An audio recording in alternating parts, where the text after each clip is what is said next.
Whoa, now I'm your boy, man, Lambo Drew. You are now tuned in for another edition of The Leverage Show. This is Finance Fridays Live. You already know what time it is. I'm excited, man, about today, man. You already know I got my guy, John Franco, in here, man, a.k.a., man, the real Franco, man. He's definitely one of the best. Before we bring him on, you guys want to make sure you are sharing this information. Get this video out, man. Send it to as many people as you possibly can, because you do not want to miss this presentation today, man, for my guy, John Franco. What he's ready to drop, man, it's going to be amazing. It's going to be exciting. It is going to be very informative for definitely help shaping your future, especially on some financial decisions, man, that you truly would love to make, that are definitely sound and that are definitely long-term. Again, we all love these long-term projects, man. That's something that we can actually see full fruition of and see a long term and see an end going. So you already know that we're going to bring the heat today. And I don't really have to do too much of it. I mean, it's Franco.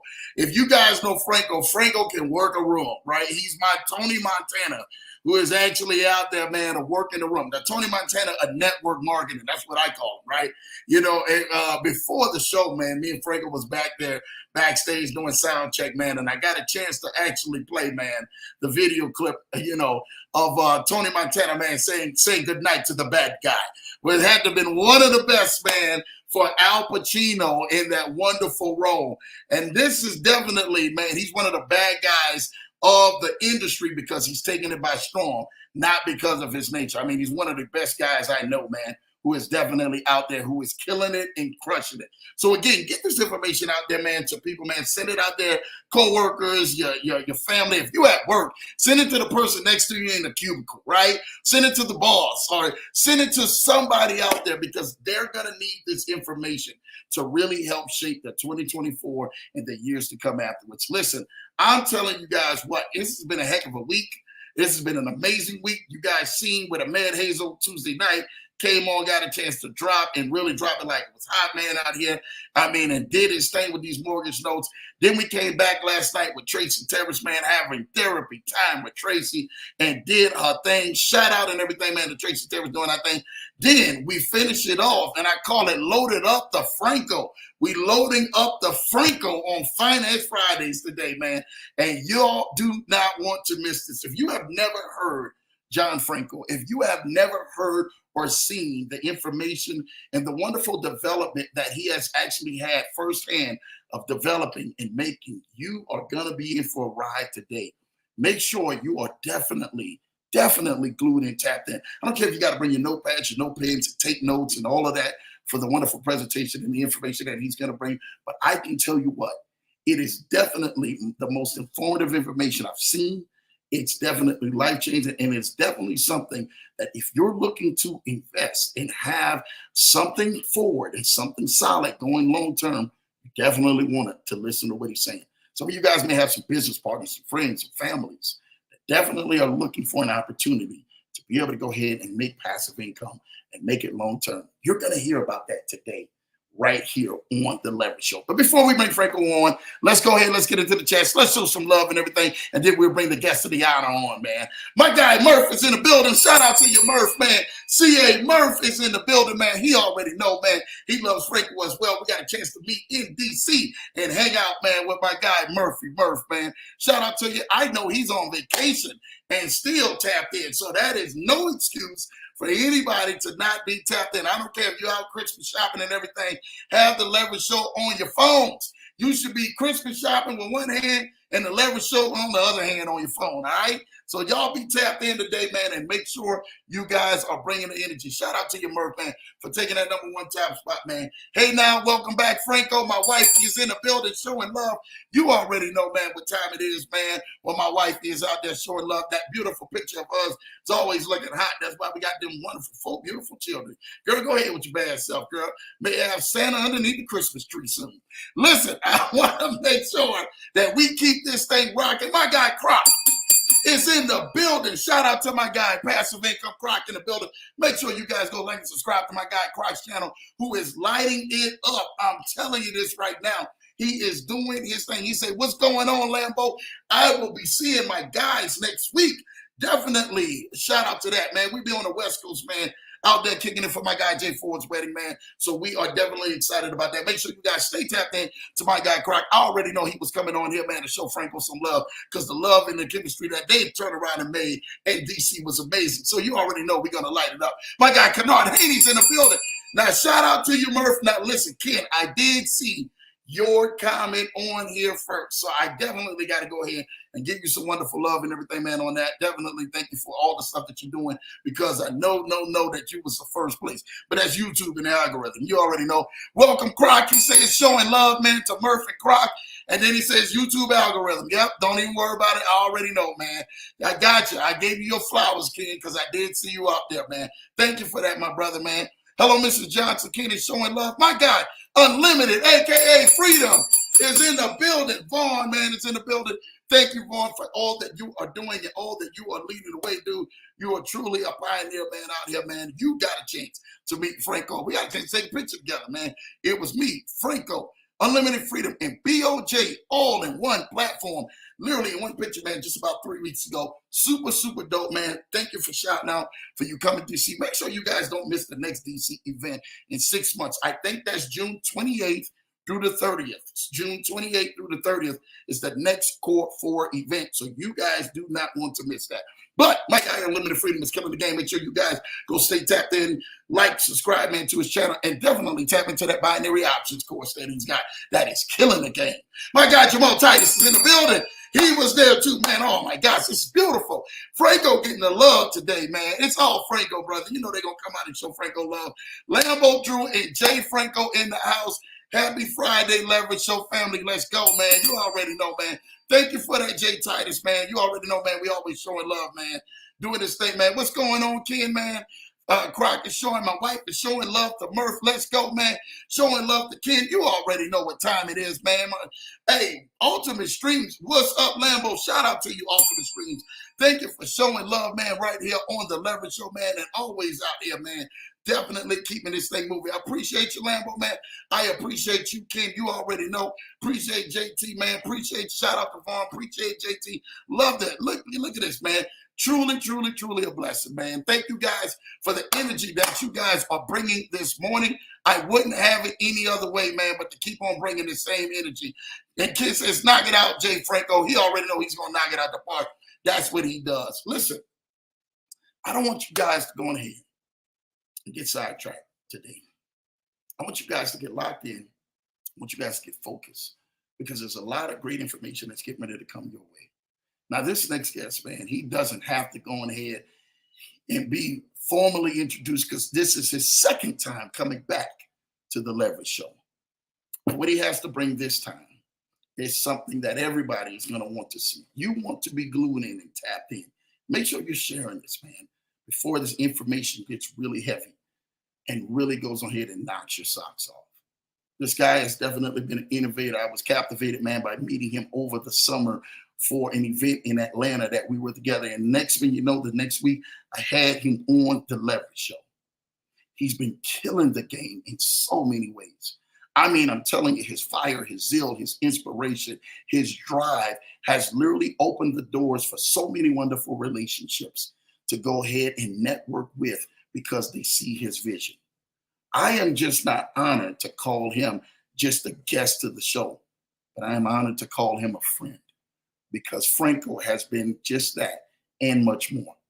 He's visionary. He's never stationary. He's always improving and he's always moving. He has been that person that has been scaling to the next level to help other people's vision scale to the next level. It is my esteemed honor to welcome to the Leverage Show, as we load up, the Jay Franco in the building, man. Welcome to the Leverage Show, baby. Let's go, baby. First of all, the Leverage Show, man. There's no other way to introduce somebody to, your channel than the way you do it. You're the man in every aspect. I mean, you are just that person that connects people and gets the best out of people. And I think you've gotten the best out of me. And yes, I appreciate your words and our friendship and the advice that you give me and everything that we've done in such a short period of time. I've met, Kennard, I've met Jamal, like I've met some of the guys here today, and today there's a huge opportunity that I've been waiting for, and is now available, and I'm only going to make sure it gets distributed to the right people, that are definitely looking to scale and financially, you know, get established in the short term, long term, and all that stuff. So, um, today, I want some of you guys to really get to know John Franco, right? Like John Franco has been in events. A lot of people know me. I'm very aggressive at networking and all that stuff. So, that's just me, right? Like that's John Franco on a regular, workflow. But some of you guys don't really know my story, right? And I'm here to really open up and then tell you what we're doing in that regards and why I'm doing what I'm doing, right? So there's always this saying about people don't really become successful following money. They become successful following a vision. And my story started when I was 7 8 years old, and I was raised in a very wealthy family in the Dominican Republic. And my family, my father, essentially mismanaged himself, and then we went from being all the way at the top to being all the way at the bottom. So I saw my family's legacy fall apart. My family became very dysfunctional, and then we ended up coming to the United States. I came when I was 11, so I'm an immigrant. I know what a third world country is. I know what's to have money, to not have money. And at 16, I basically had no father or mother figure in my life, and that's when I started getting into business. And I've always been that person that I want to learn and I want to do. I want to learn, I want to do, right? And I've got introduced to maybe 10 different industries, going from real estate to the stock market to I even had a cleaning company, website company. Like I had several different industries that I tap into, learn it, and sold some of my businesses in those industries.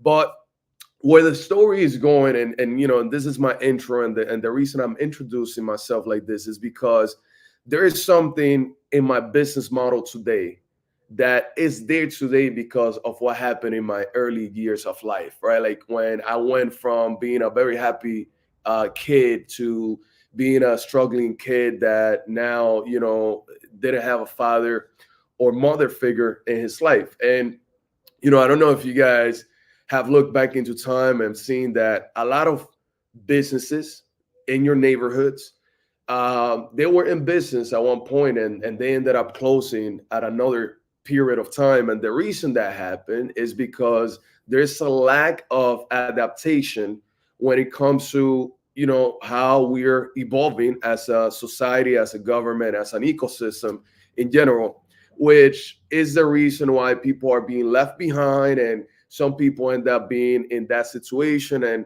not only it affects the head of the household, but also the kids, because look at how it affected my legacy, in a positive way now. But when the times were harsh and things were difficult, and I felt emotionally stressed due to the lack of attention from my parents and not having my mother in the United States, essentially that traumatized my life, right? It's a trauma that now I fight against, not for me anymore, but for other kids and for other people around me. So that's my opening introduction, so that you guys know where I'm going with this and why I'm actually presenting what I'm presenting to you guys, because I'm in the future, I'm not in the present.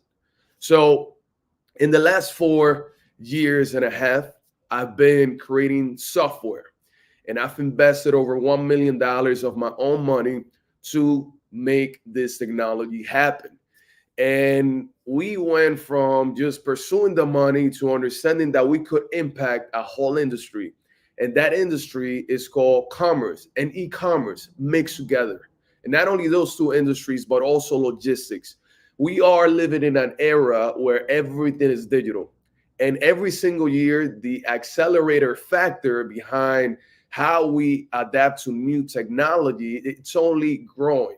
So the future points out to forget about some of the physical things that you have in hand right now.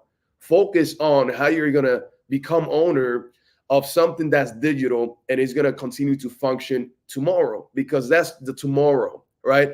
The newer generations, they use the phones more, they use technology more, and like as we're getting wiped out with time, obviously the old generations, they're gonna get wiped out. The future points out that e-commerce, that the digital assets, that digital real estate is my keyword. And my call to action today to you guys is gonna be invest in digital real estate. Invest in digital real estate. Invest in the future. It might take time for you to get a sustainable piece of real estate to basically make the money that you guys want to make, because everybody wants to be rich overnight. But the reality is, and we've seen it, that getting rich quick will never work. I've invested $500,000 myself into the crypto space, which, sounds appealing, but it's also high risk, right? I'm not gonna say everything is a failure in the industry, but in four months, $500,000 is a lot of money to lose. When what I see is an industry that's currently not regulated. Anybody can just jump in and say, "Hey, I have an idea. Let's just put money together." But there's really no real asset or activity that backs up that projection of growth. So when we speak about the idea of making money, you guys have to remove the concept of tomorrow I'm going to be rich.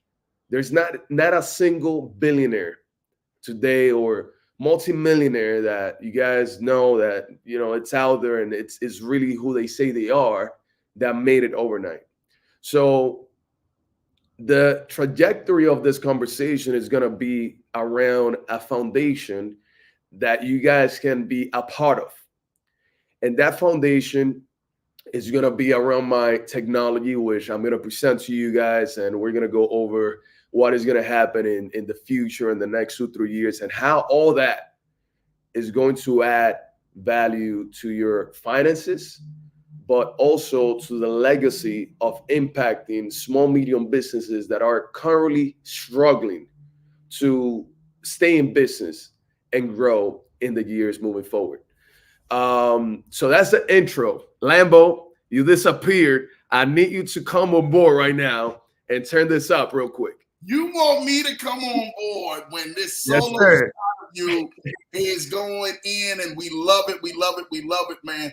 And what Franco is definitely talking about is also true. Can we honestly say that there's been a lot of plays in this crypto space where it is very risky? I was meeting with one of the top developer engineers for a top investment firm here, Colorado, yesterday, and we were talking about some of those plays. Who is actually tuned in today as well, looking at this presentation. So I'm ecstatic about knowing, where do we go to this next level? What is really solid? When I'm hearing you say $450,000 lost in 4 or 5 months, most people will never recover. They can't never even think their expenses can actually go on ahead and probably be 5 years worth of that. Some people 10 years worth of their salaries. How do Yeah. people really navigate in this space, and break us down, Franco, of what it is that that has the sustainability to go the longevity, but also to make people wealthy over time, not overnight? Yeah. So, to really elaborate on money, right? Um, People pursue money, right? And they pursue money in a way that they don't understand that money is really a currency that doesn't belong to anybody, right? There's this hype around cryptocurrency eventually taking over, the printed dollars and every other currency in the world. So what's going to happen to all the millions of dollars that you guys pursue, right? Like when you're now really setting up a foundation around how money really works. And what I've learned, and I went through this myself, right? Like I went from, hey, I want to be a millionaire, I want to make $1 million, to, okay, I have the $1 million, and then I slowed down and I mismanaged the money, and now I'm back to working again. Right. This is what happens to a lot of people that have little financial literacy about pursuing money. Because the thing about money is that money comes and goes, right? Today you can buy an ice cream, tomorrow you can't, right? And essentially we live in this roller coaster, and the people that struggle the less are the people that are usually taking small little steps that usually compound to a big result that we'll see it over time, right? Like we've seen people that, oh yeah, he started this business and he only works in this business and he does it for 2 3 years, but then he's good, right? It took him 2 3 years. Some people take 5 10 years. I mean, like I said, there's no overnight success. And whatever we do present, and there are things that I can do in the video and this live. And obviously, I'm not going to ever promise return on investments and things of that nature, right? What I want to say is this: financial literacy needs to be something that everybody seeks on their own, right? Because you want to walk into environments where you see opportunity, and you will not see opportunity unless you're trained to see opportunity, right? Some of these opportunities in the digital space that we spoke about, the crypto space, and I'm not gonna go into a rampage about the space because I believe in the space, right? Like I'm gonna continue investing into other things in the space, even though I lost so much money in so little time, right? But it meant that we did it wrong. And the reason I did it wrong is because I didn't have the literacy around crypto. And it's also something that we have to take a step back and say, hey, listen, this didn't work because I didn't do it right. Everything on earth can be done wrong or it can be done right. There's always good and bad in everything. It doesn't matter the industry, right? And where I'm going with this is that this opportunity, and again, we're speaking about what's coming and what's ahead of, in the next few minutes of this presentation. The whole thing is that what you guys are going to learn today, it's something that it's so real that you guys can do research all over absolutely everything that I'm going to go over, and how this is going to play out for you is going to be based on one simple factor, and that is the leadership, right? Some of you guys know me personally. Some of you guys know me in the surface. Some of you guys heard stories of business ventures that I have brokered down, and you guys know the power that I got and the dominance I got over certain things that I put together, right? And it's not luck that I'm in front of you guys today, right? I nurture a relationship. I value that relationship, and when the time came, I was able to tell my relationship, I need you to expose this to your people, and thank Lambo for doing that, right? This is something that not only means the world to me, but it means that there are people out there that understand that my vision doesn't only work with me, it works with a group of people, and I'm going to assemble that team. Now, I own a software company in the e-commerce space that currently operates on the Amazon marketplace alone. It only serves Amazon sellers. I was an Amazon seller myself over 6 years ago. I coached several thousands of people. I had multiple warehouses. And throughout my journey, I was able to interview all of those sellers that I help, right? A lot of people get stranded with finances. A lot of people get stranded with automations or management, or setting up the right structure to grow their businesses. And this is in general. This happens in Amazon, but it happens in every other industry. However, after interviewing over 1,000 e-commerce sellers, I came to the conclusion that the problem was not necessarily the funds, because you can have $10 million and you don't know how to source products in the industry. Those $10 million will just stay sitting down in the bank, right? But the root problem to the issue was simply the power of acquisition that a small business owner or entrepreneur looking to enter the industry was having.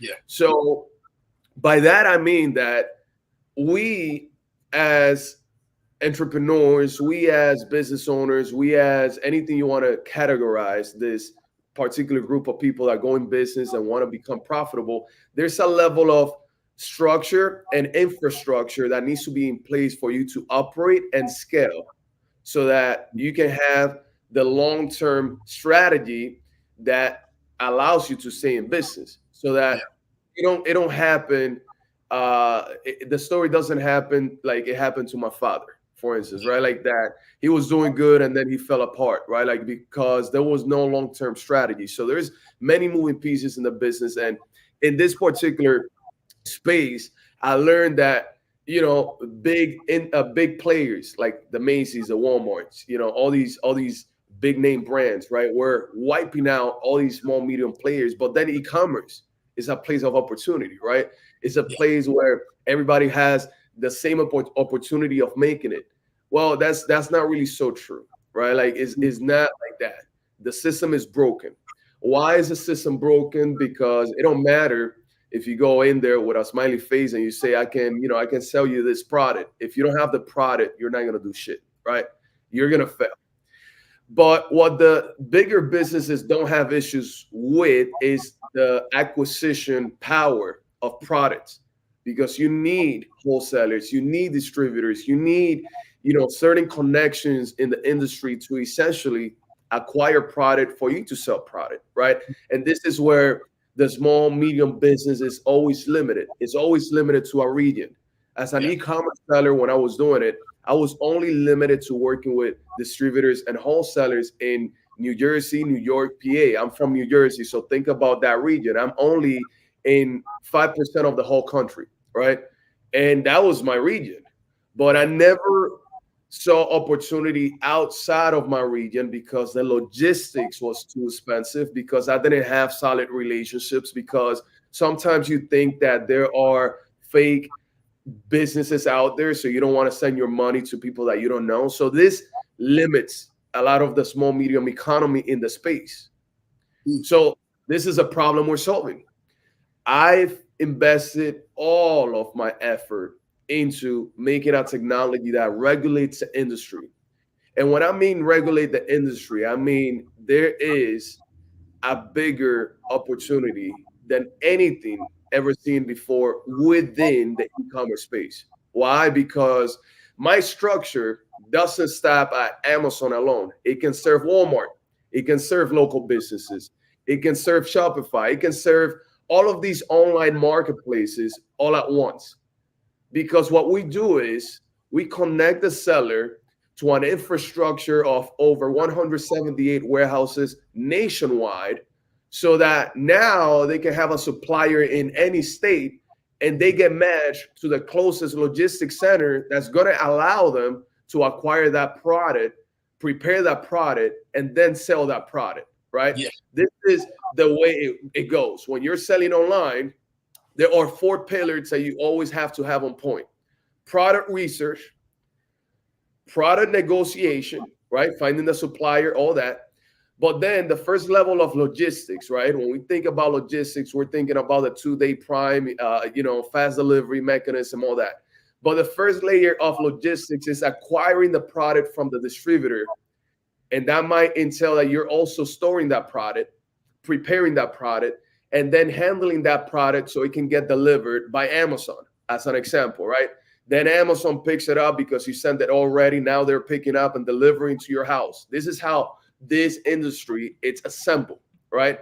But that third pillar that I mentioned to you of acquiring is the biggest problem for small medium businesses. So now I'm speaking something so big that if you guys are really paying attention to what I'm saying, it means that today you guys can go on Amazon.com, literally open up an account and say, Franco, I need you to train me on how I can basically open up an account that allows me to make money every single month. Because when the Amazon business was popping and everybody was on it, literally people were making 10, 15, 20% every single month on their money, right?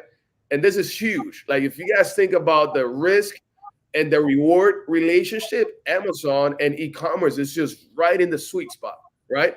It's very low risk if you do it right, but it's also very high rewarding if you do it right. When you put those together, I mean, that's an amazing business model, right? And I'm going to stand by this at all times. Digital real estate is a future for everybody. I mean, there's equal opportunity. There is there's not enough competition out there yet, right? We're like in the 1960s of real estate as of today. Back in the 1960s, right? Only the very savvy people were investing into real estate the way that we see it today, right? In the 1960s, some people were buying land because they knew buildings were going to be a thing, right? In the 1960s, um, some people were buying multifamilies because they knew that this is how they wanted to generate their passive income, right? And then 1970, more people got to know about it in 1980 and so on. And every 10 years, that number started going up. And we're in 2020, in the 2020 bracket right now. We have, 10 years within this bracket of years. Now everybody wants to do real estate, right? Now it's so public. All these gurus, they're selling the course. Oh, you do this, real estate, this and that. Like, yes, I understand that. I've done real estate. I wholesale real estate in my early years. I made so much money doing this. I was getting 30, 50, $70,000 commissions, every few weeks. So real estate is a real thing. I'm not taking away from real estate, but real estate is not an easy entry level business. You need great credit. You need deposits. You need certain things to be in place. You cannot enter real estate, no matter what you say, with perhaps less than $50,000 right now in your bank account, because even banks are looking at how much reserve does that person have for the next 3 months, just in case something goes south. Is this person going to be able to pay me? Right. So what I'm trying to say with this is this, right? Like, people are getting stressed. Oh, I can't buy real estate. Well, make sure you diversify your vision, because there's opportunity in every single industry out there.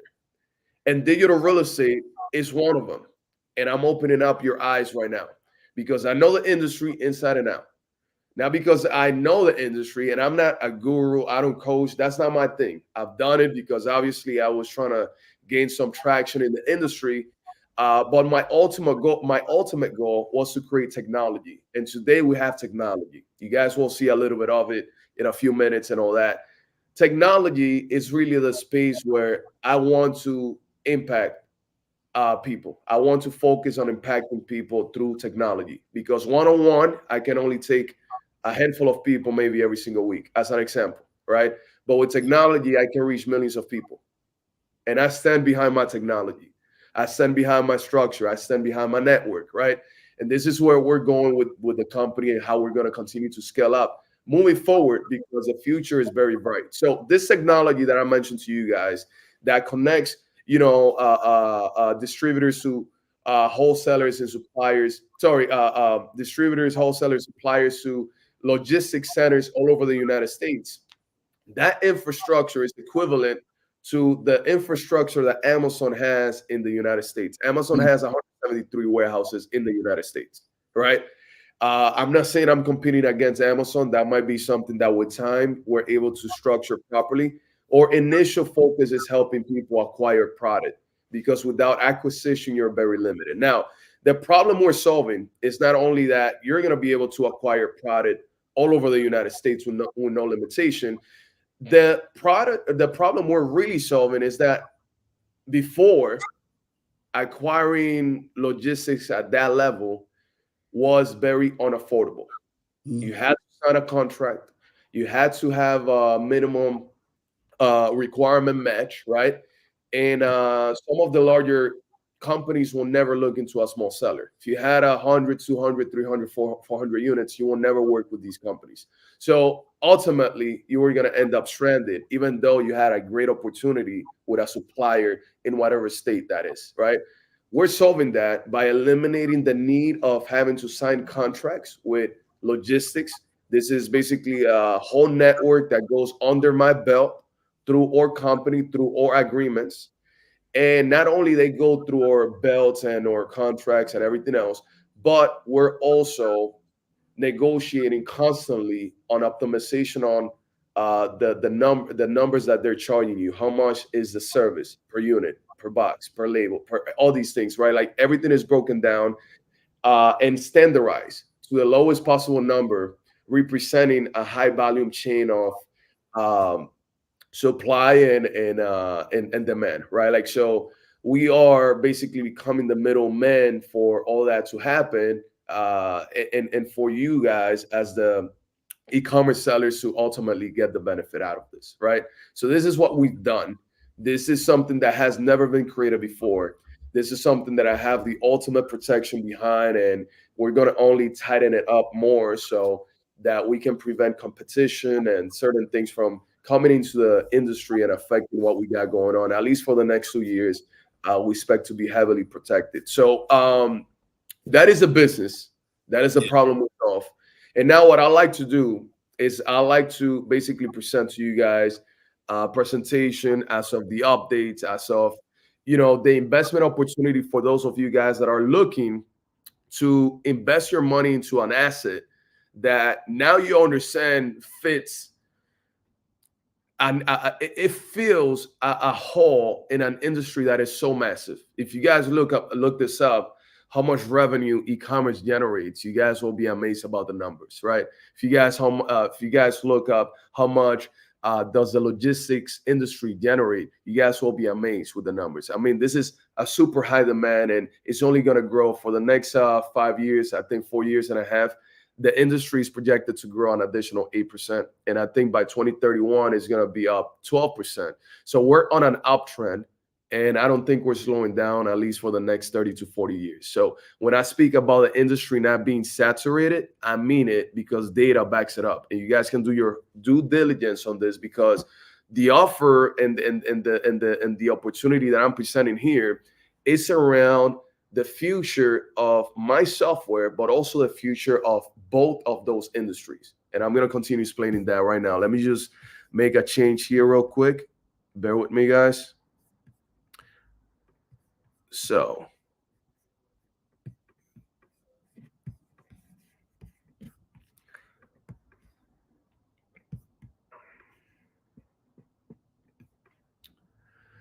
can we see, can you guys see it well? All right. So let me just present you guys to what some people are getting presented to. And by the way, there's something that I forgot to say about this group and this particular live. Um, Usually, to invest in a company that's going to go into an IPO or basically into the stock market, you have to be an accredited investor. And what that means is that some of you guys, or most of you guys, have, I don't know, will not be able to invest into something like this.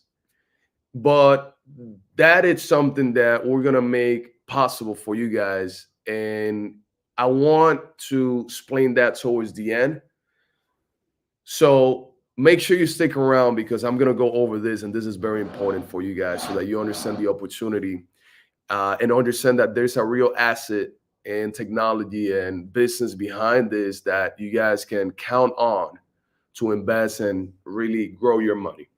Now, the software, I explained it to you guys. I explained to you guys who John Franco is, immigrant at 11, entrepreneur since 16.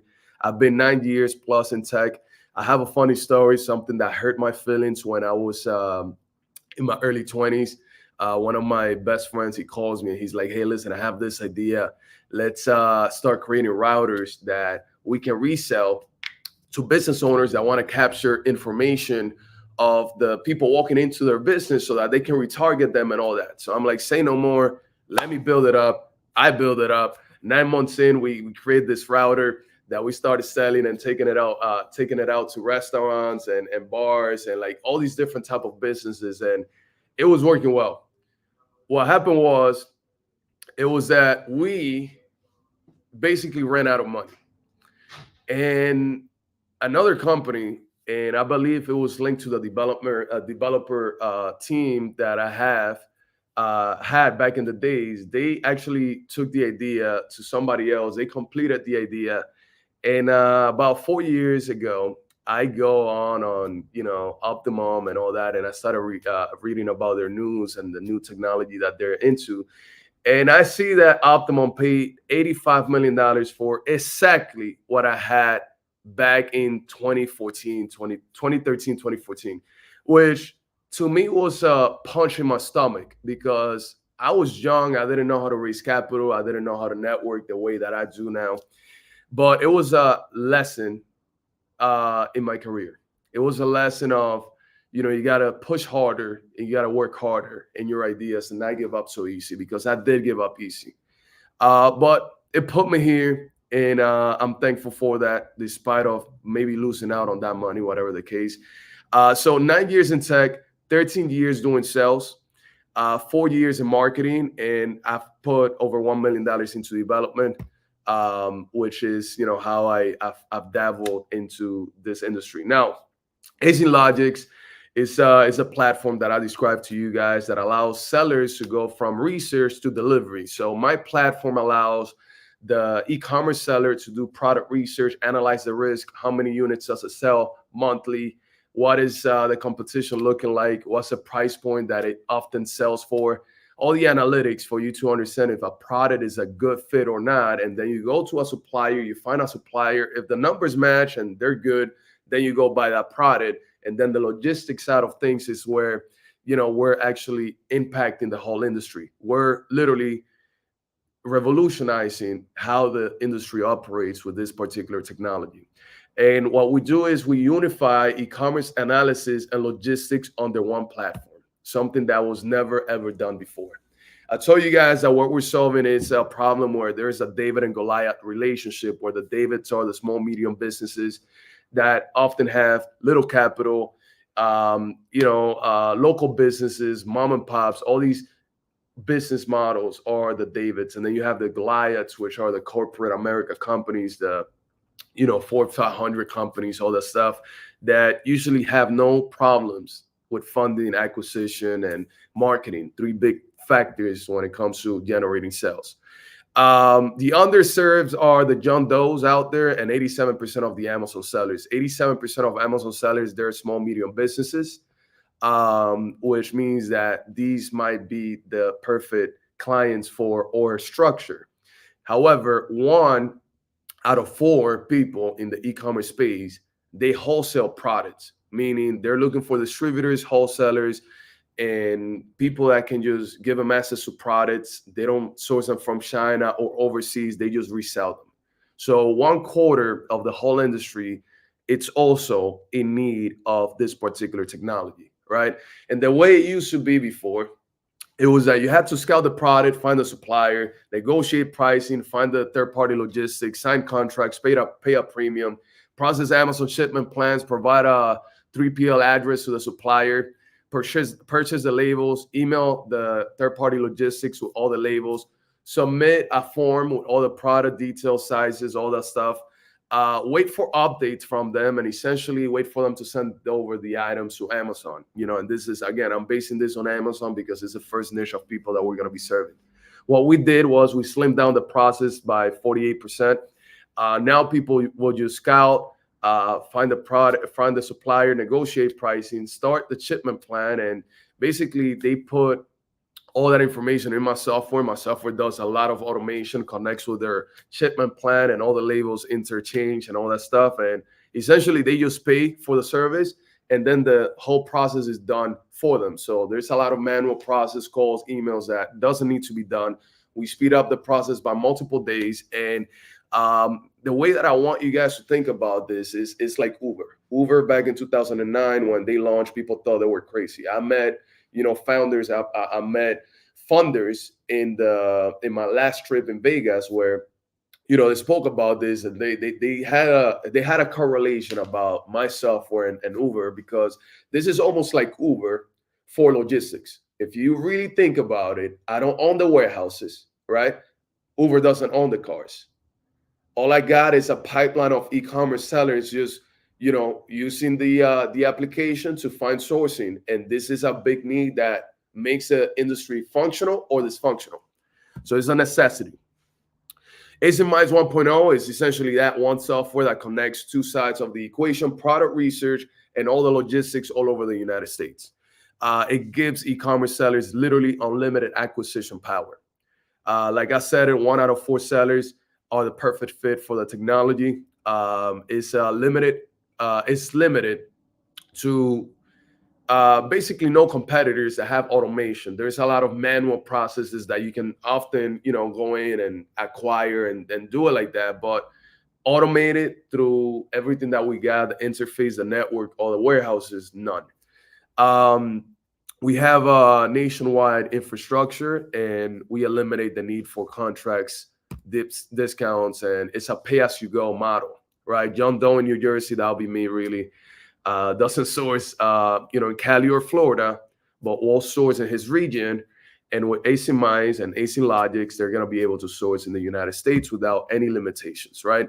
We're 48%, 46% faster when it comes to the workflow, 10% plus cheaper than anything you can find on the internet or negotiate. And we have 178 plus warehouses going into the infrastructure. Now, when we speak about what's ahead of us, there's a huge blueprint to the technology, right? We have version 2 to 5. That's part of the pipeline. That's part of what we're gonna make sure we execute on to open up the market. And by market, I mean, and you guys are gonna see it, we're starting in a market of less than $3 billion. And by the time we end up with the updates, that market opens up to over $50 billion, right? And that's potential revenue for the company. So version 2, it's all about optimization, more automation, bandwidth, database, and AI improvements. Very essential for me to take onto more volume. Version 3, it's all about connecting to new marketplaces like Shopify, eBay, Walmart, Etsy, all that stuff. And at that point, right there and then, version 3, we're also going to be able to do direct-to-consumer delivery, which is what you guys will correlate with the 2-day delivery method by Amazon, right? Now, you don't need Amazon to make it happen. We're going to have the pipeline of people that understand what we do, and we're going to spend to elaborate on that part of the industry.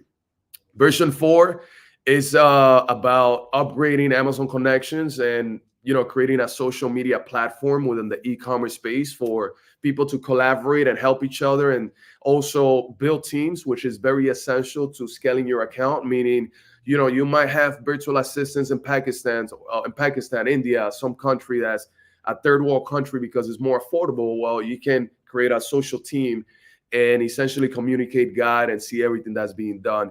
For your product research efforts and the logistics and everything else. And then version 5, we're going to start going global, which is where the real money is for the company, and the long-term strategy starts picking up.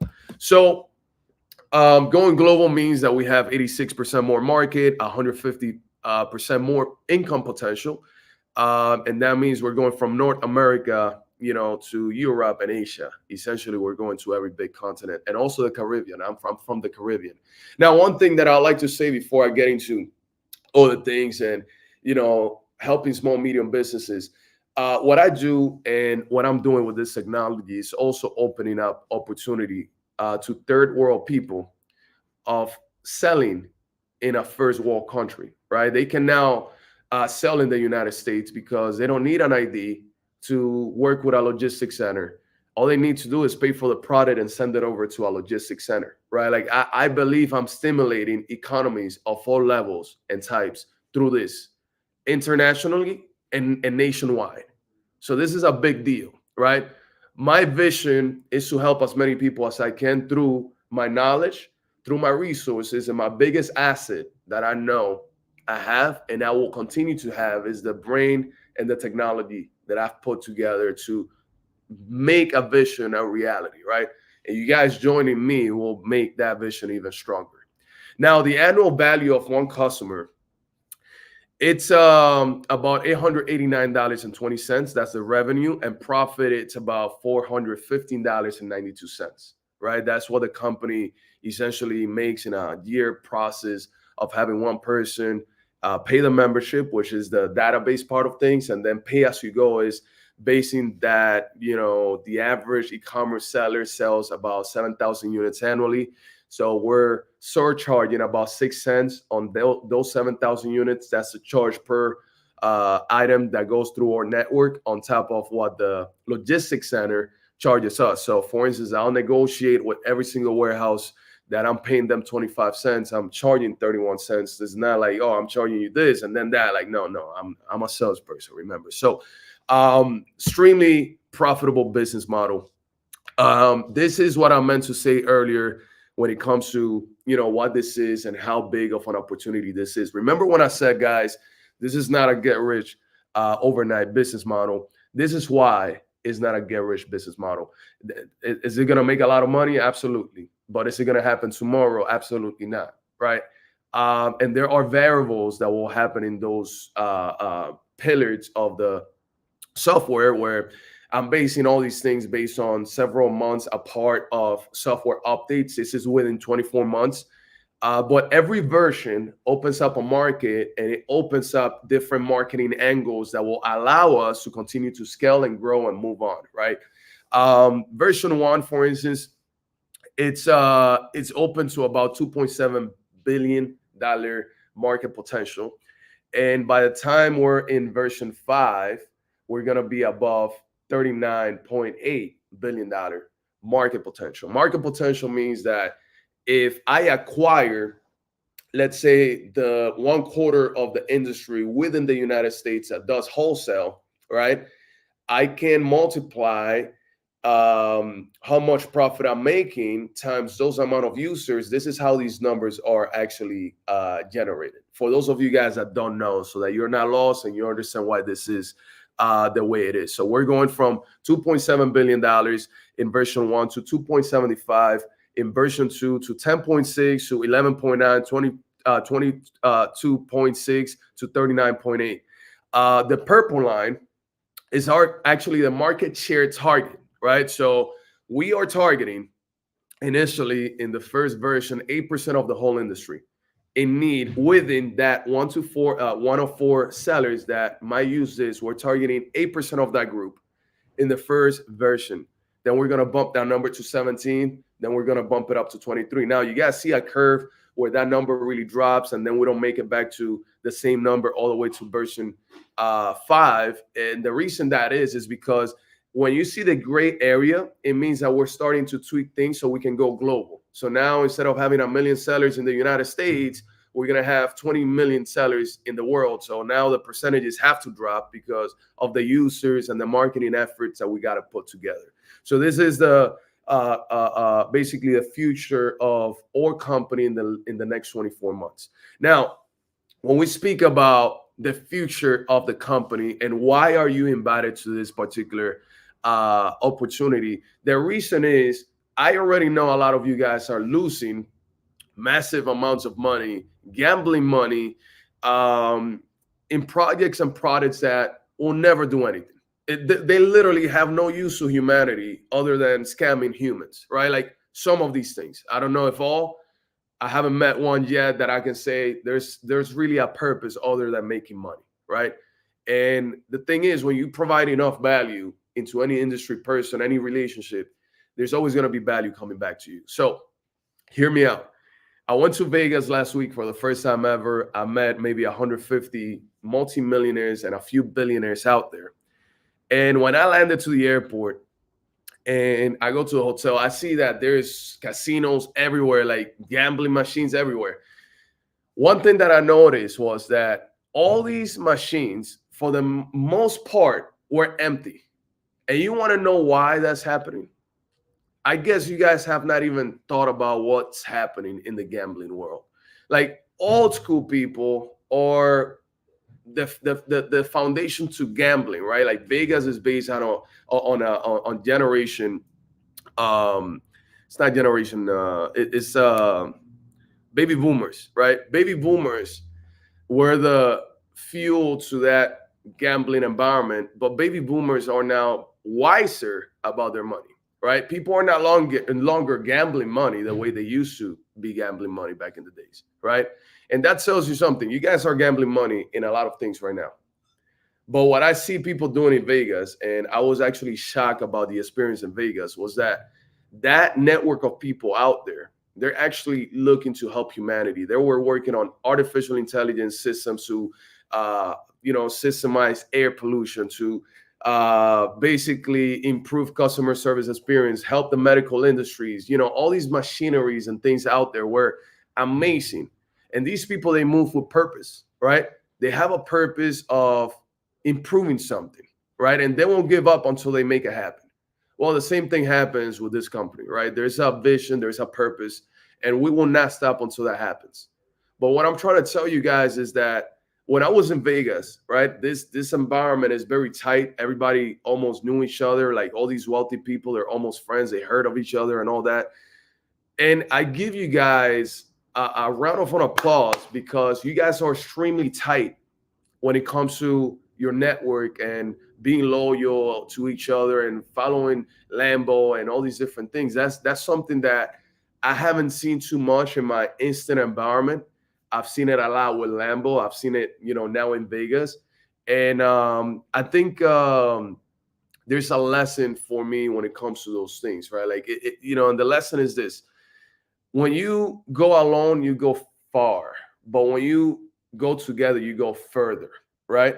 You can go fast alone, but slow and steady takes you places. And I think that that's the type of mindset that you guys have to develop, right? Like slow and steady is going to take you places. Don't rush things. Don't go crazy thinking that everything that seems to be gold is gold, because it's not. But to continue this whole thing, right? This is a very strong trajectory for the business. And not only I wanted to break down what's the market and the potential of the market, but the reality of the business. Now, in version 1 of the software, version 1 to 5L, 5L means that we're limited. So it's not worldwide yet, but it's limited to maybe Canada, Mexico, and some other countries that we find a strong foundation there. So version 1, we're not expecting much activity. We're still building up to those numbers, but version 1 is it's about setting up properly. As we're getting capital, we're going to take 3 months to slow things down, make sure we're moving forward in the right direction with the right marketing and everything else. And we're going to aim to have somewhere in the 1,500 range of users using the software before we amp it up. Version 2, by the way, version 1 and 2, it's are 3 months apart. Version 2 to 3, that's 4 months apart. Then version 3 to 4, it's 7 months apart. And version 4 to 5 is about 9 months apart. So that you guys know that these numbers represent everything within those months. So we're going from 1,500 users in version 1 to 22 in version 2. And then version 3, we go over 70,000, and we continue to basically get aggressive about marketing and the different marketing strategies in place that we're going to have.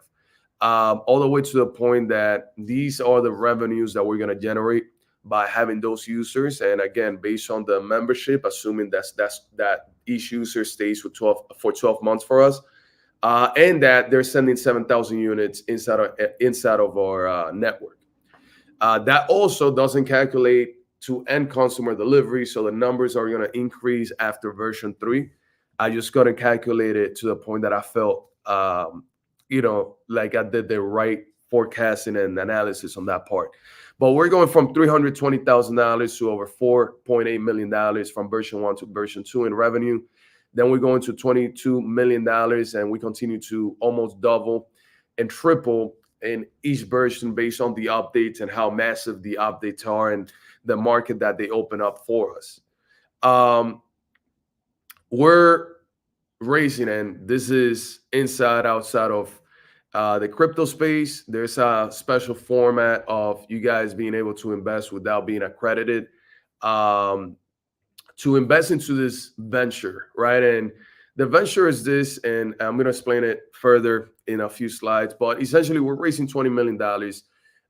That's to basically train all of these warehouses, implement a very aggressive marketing strategy. I mean, the agenda for funds is right here in the screen. So we're focusing on 18 months of development to make sure all the other versions come into place. We're buying a real estate property, which is going to be in an opportunity zone. And here's the thing about opportunity zones. You invest your capital in my business, and with that opportunity zone property, you're not going to pay taxes on your earnings. You're only going to pay taxes on your invested capital. So I want to make it very, very good and lucrative for you guys to avoid taxes, and make the most money out of all this, right? So that's part of the strategy. Warehouse deployment is 10 months of visiting 170 plus locations. Warehouse operations, we need about $5-6 million to operate and pay all of these warehouses, despite charging the client on our platform and then waiting for the merchant to deposit that money to us. We got to pay them right away. That's the agreement. So we had to have cushion money to make sure that one thing doesn't interfere with the other one. And we calculated $5 million to be that. Internal operations are essentially the salaries and certain events, podcasts, and all that stuff to expose a product. WMS acquisition. So something very intriguing and important about everything that I do is that I find my way in important decision moments. And one of them was that when I had my warehouses, I was able to build a very solid relationship with a warehouse management software company, which basically was the infrastructure that allowed me to create this business, right?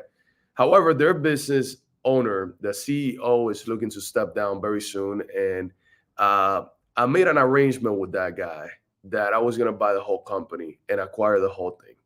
Their company is valuated at over $60 million. So I don't know if you guys see the image here, but I'm going to be making a deposit of $1.5 million in the next quarter to that company. And I'm going to be named their CEO. And that's going to put me in a trajectory of exceeding $100 million company valuation because of that addition from that company. And this is one of the ways that I want you to think about things, right? Like, you guys investing into this right now, it's actually supporting the pavement for us to go the next 24 months. And we're not raising $20 million with your network. Obviously, I'm not expecting that. If it happens, God bless me and it bless everybody in this group very well. But I'm not expecting that. That's why I go to Vegas, these other investment groups, and I'm pulling funds from real people, putting 500,000, $1 million, $2 million, and so on.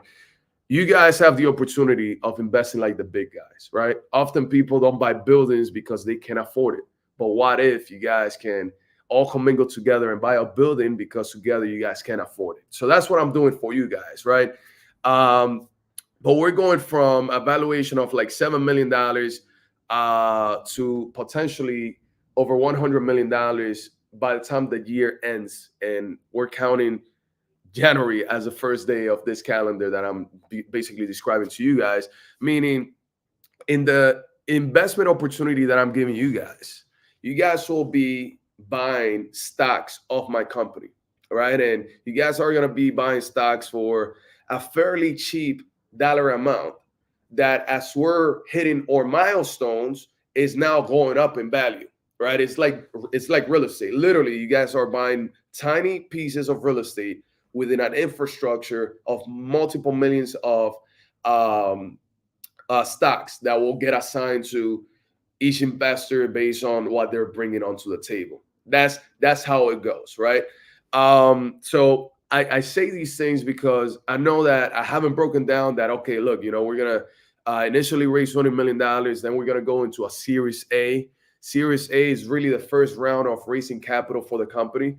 We're trying to make sure that we're evaluated at over $100 million before that happens, so that we can raise $150, $200 million when that time comes, which I don't think is going to exceed 36 months.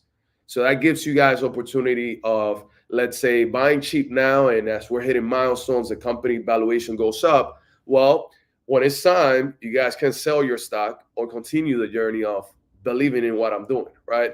And I'm not asking for a leg and an arm. I want to gain your trust, each one of you guys, as we continue to build a relationship that is more of a business relationship. But ultimately, you guys will also meet me in all of these events because I always attend to them. And I have a physical office. I'm in my physical office. Like in my contracts, you guys will have all of my information, LLC, everything else. Like everything is formalized so that you guys understand you're not buying some fugazi, cloudy idea. You guys are buying into an asset backed up by technology that, if I got to tell you what I think this is going to do in 24 months, I think we're going to be valuated at multiple billions of dollars. Oh, Franco, you sound crazy. Well, do your analysis on what I just mentioned to you, and you guys will see exactly what this does when you gain enough traction in the market share, which is the most important thing. And just to backtrack it a little bit, all of you guys know what Uber is. Uber was not profitable for 10 years. In 2019, they became profitable. Uber is worth it 2 times what the whole taxi industry is worth it today. Not because of what they generate. They generate about $265 million in profit out of billions of dollars in revenue. I think they generate billions of dollars in revenue every quarter. It's in the $9 billion mark, and their profit margin is only 265 million. Yet the industry is worth it $48 billion. You guys can research this so that you guys get ideas of how this is all going and the potential of what you guys are listening to can go. Essentially, the industry is $48 billion and Uber is worth it over $110 billion. The reason they're worth it that is because of the dominance they have in the taxi industry. Every out of 3 people that order taxis, out of 4 people that order taxis, 3 of them are using Uber. Uber owns 76% of the whole industry, which allows me to say that we have a similar opportunity that with the proper funding and strategies within the next 16 to 20 months, we're going to be able to say we have a very good dominance. And by the time competitors try to come in and do these things, we're going to be very far ahead of the curve.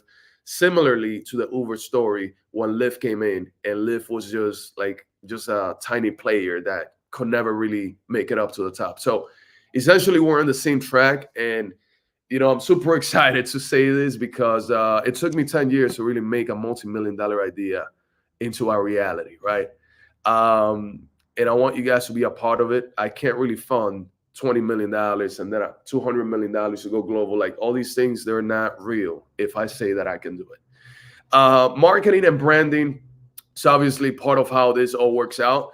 Now, the $20 million activity and everything else, and you guys are going to be part of this, and I'm going to explain the minimum requirements and everything else that I think the group has to put together for me to really be able to fit it into the structure that Wall Street wants us to have in place by the time we make it to them, all that stuff. I'll explain it to you guys, and then we're going to open up to questions, and I'll speak a little bit more about everything. But essentially, the net activity means that we're raising $20 million to operate for 24 months. How is that investment going to be distributed by version of software? And when are we going to break even? This is what it means, right? So version 1, we're going to be negative $5 million and change, right? $5 million, 31,266, as you guys see it here. The burn rate means that this is how fast the money has to be shredded out to pay expenses, to train, to pay software, acquire more warehouses, the technology from the other party, all the stuff. So in the first version alone, we're going to burn about $5,100,000. In version 2, that number is going to drop, and in every cycle, it changes because of the months that cycle contains within itself. So for instance, version 1 is 3 months, version 2 is 4 months, version 3 is 5 months, then 7 months, and then 9 months, right? Like this is going to be 3 months of expenses, 4 months of expenses, and it's going to divide into these things. And the net VR is net burn rate. So that number for the first 3 versions is negative. But in the 4th version, when we start speaking about going global, that number is going to open up a market that is just too fast paced, right? I know the industry so well that I can tell you this. There are in the United States 1.1 million Amazon sellers. And then in Pakistan and India and basically Asia, there are 3.2 virtual assistants, right? 3.2 million virtual assistants trying to get work from the United States to support 1.1 million sellers. So my strategy is at one point, forget about this group, focus on that group, because you got 3.2 million sellers there that they're going to pay whatever it is so that they can operate here, right? So that they can improve the efficiency of the seller here and their value goes up. So that's my strategy here. So in version 4, we're going to be positive, and literally from there, we're never going to look back. Version 5, I didn't include the numbers because I couldn't, again, so many changes last minute, too many tweaks, too many countries going on at once. I don't know which one is going to be the most predominant and all the numbers that are going to come in place through that. So I'd rather just speak about the first versions, which are the things that I for sure can almost say we're going to be at least 90% accurate to these numbers. Now, version 1, 2, 3, 4, 5 are also visualized here so that you guys understand the net numbers of the company. Net is literally after cutting all the expenses and all the bills that we got to pay to essentially run the business.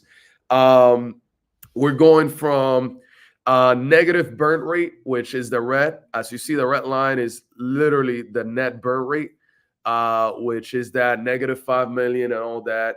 The burn rate is positive here because it's a positive number that we're shredding out, and it's usually between the range of $2 million and $5 million. But what it's interesting here for you guys to understand, it's the user growth, the logistics growth, all of these lines, they start going upwards after version 3 in a very aggressive way, right? Later on, I'm going to ask a question to refer back to this. I will not ask it right now because it'll be like crickets. Nobody's really, I can't really see multiple screens right now. But potential exit strategies, as I speak about these things, is that we're going to go and we're going to raise a Series A, the least. We're going to raise a Series A.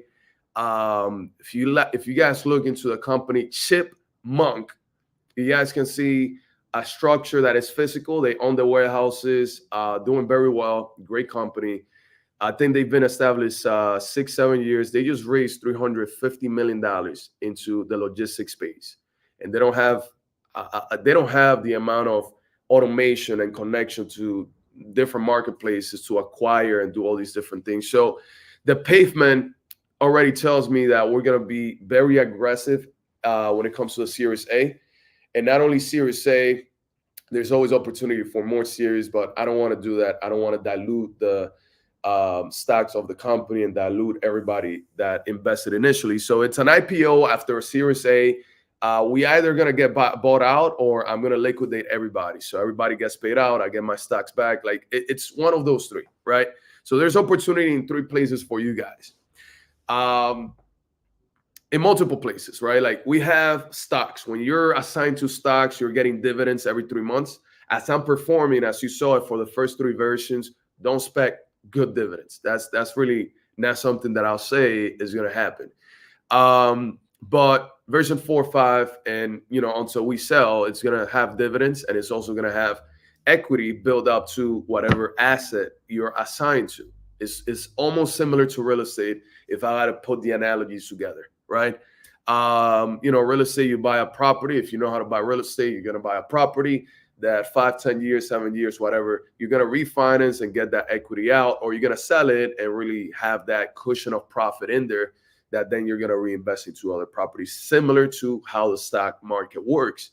However, not every day you guys get presented to a unicorn in the space, right? Like a unicorn means a company that can be valuated at over $1 billion.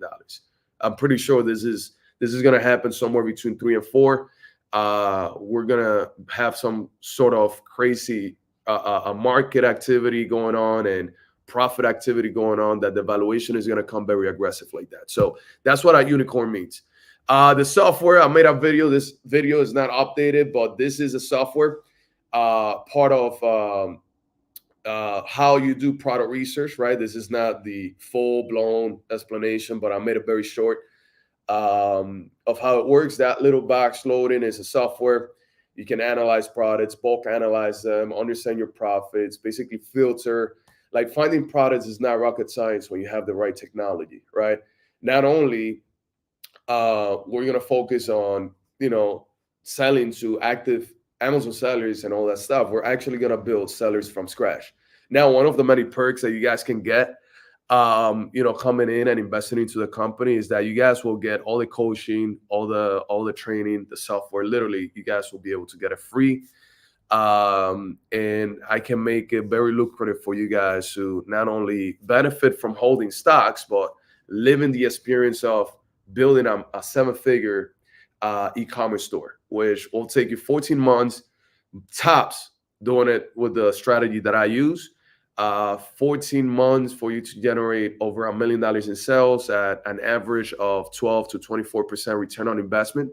You make your math, that's another $120,000 to $240,000 in income that you guys can actually position yourselves to add into your income without having to go crazy with the invested hours, right? So by that I mean, you guys don't have to work a 9 to 5. You guys don't have to go out in traffic and bust your ass in the cold. Like, none of that shit needs to happen for you to make an e-commerce store lucrative, to make an e-commerce store something that, well, guys, it's going to come down to this. I'm going to be in the black background now.